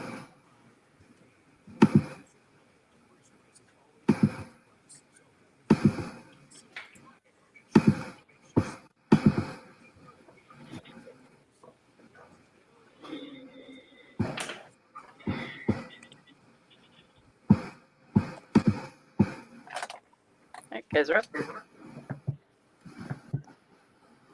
978-6654 is the number. It's the Hot Take Hotline there for you.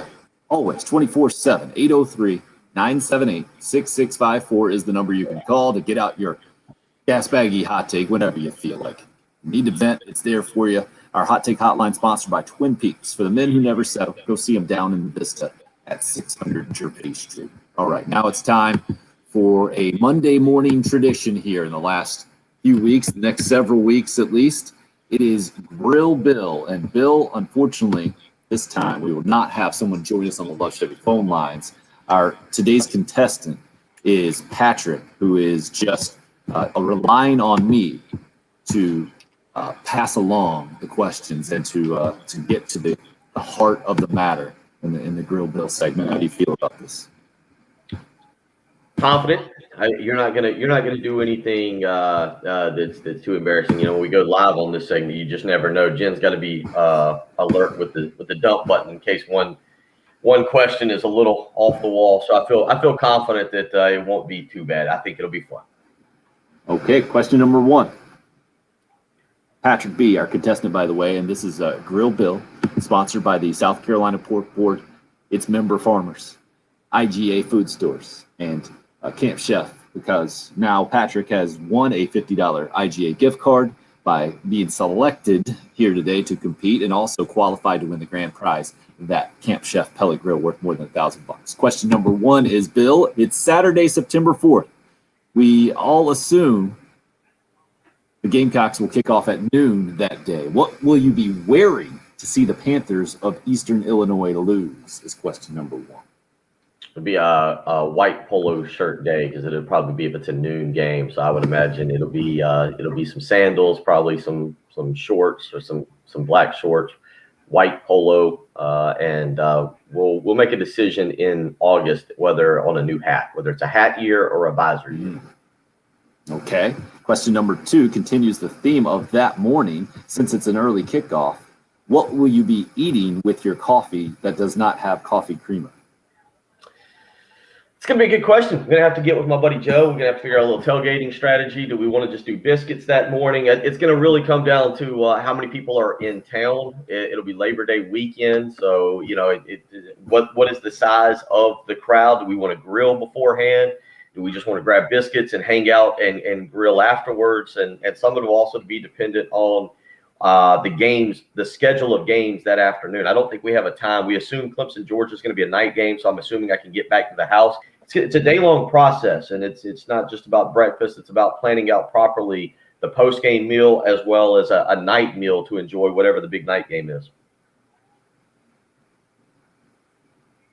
Solid answer there. Solid answer. It's Grill Bill continues here. Back to question number 1.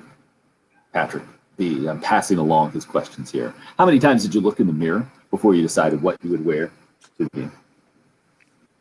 Right. On that day or a previous game? Yes, on that hypothetical day in the future. On this hypothetical day, how many times will I look in the mirror? Well, I've got in my bedroom is my closet, the sliding glass doors are mirrors.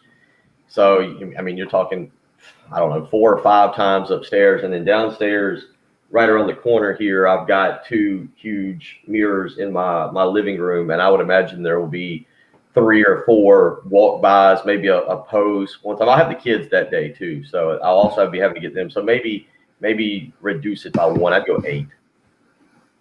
8 looks in the mirror, that makes sense. And since it is an early kickoff, how many tailgating spots will you be hitting up, and what do you hope to eat at these other tailgate spots and take away?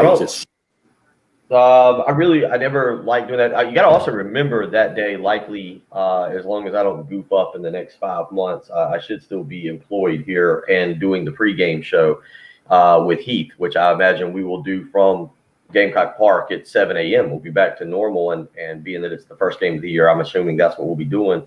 But other than that, walking back from the pregame show at 9 o'clock and getting back over to my tailgate spot, I'm not big on bouncing around to other people's tailgates. I like my spot. If you want to come visit me, you swing by, you hang out. We got everything that you might want. We got the TVs, we got the food, we got everything covered, the cornhole boards.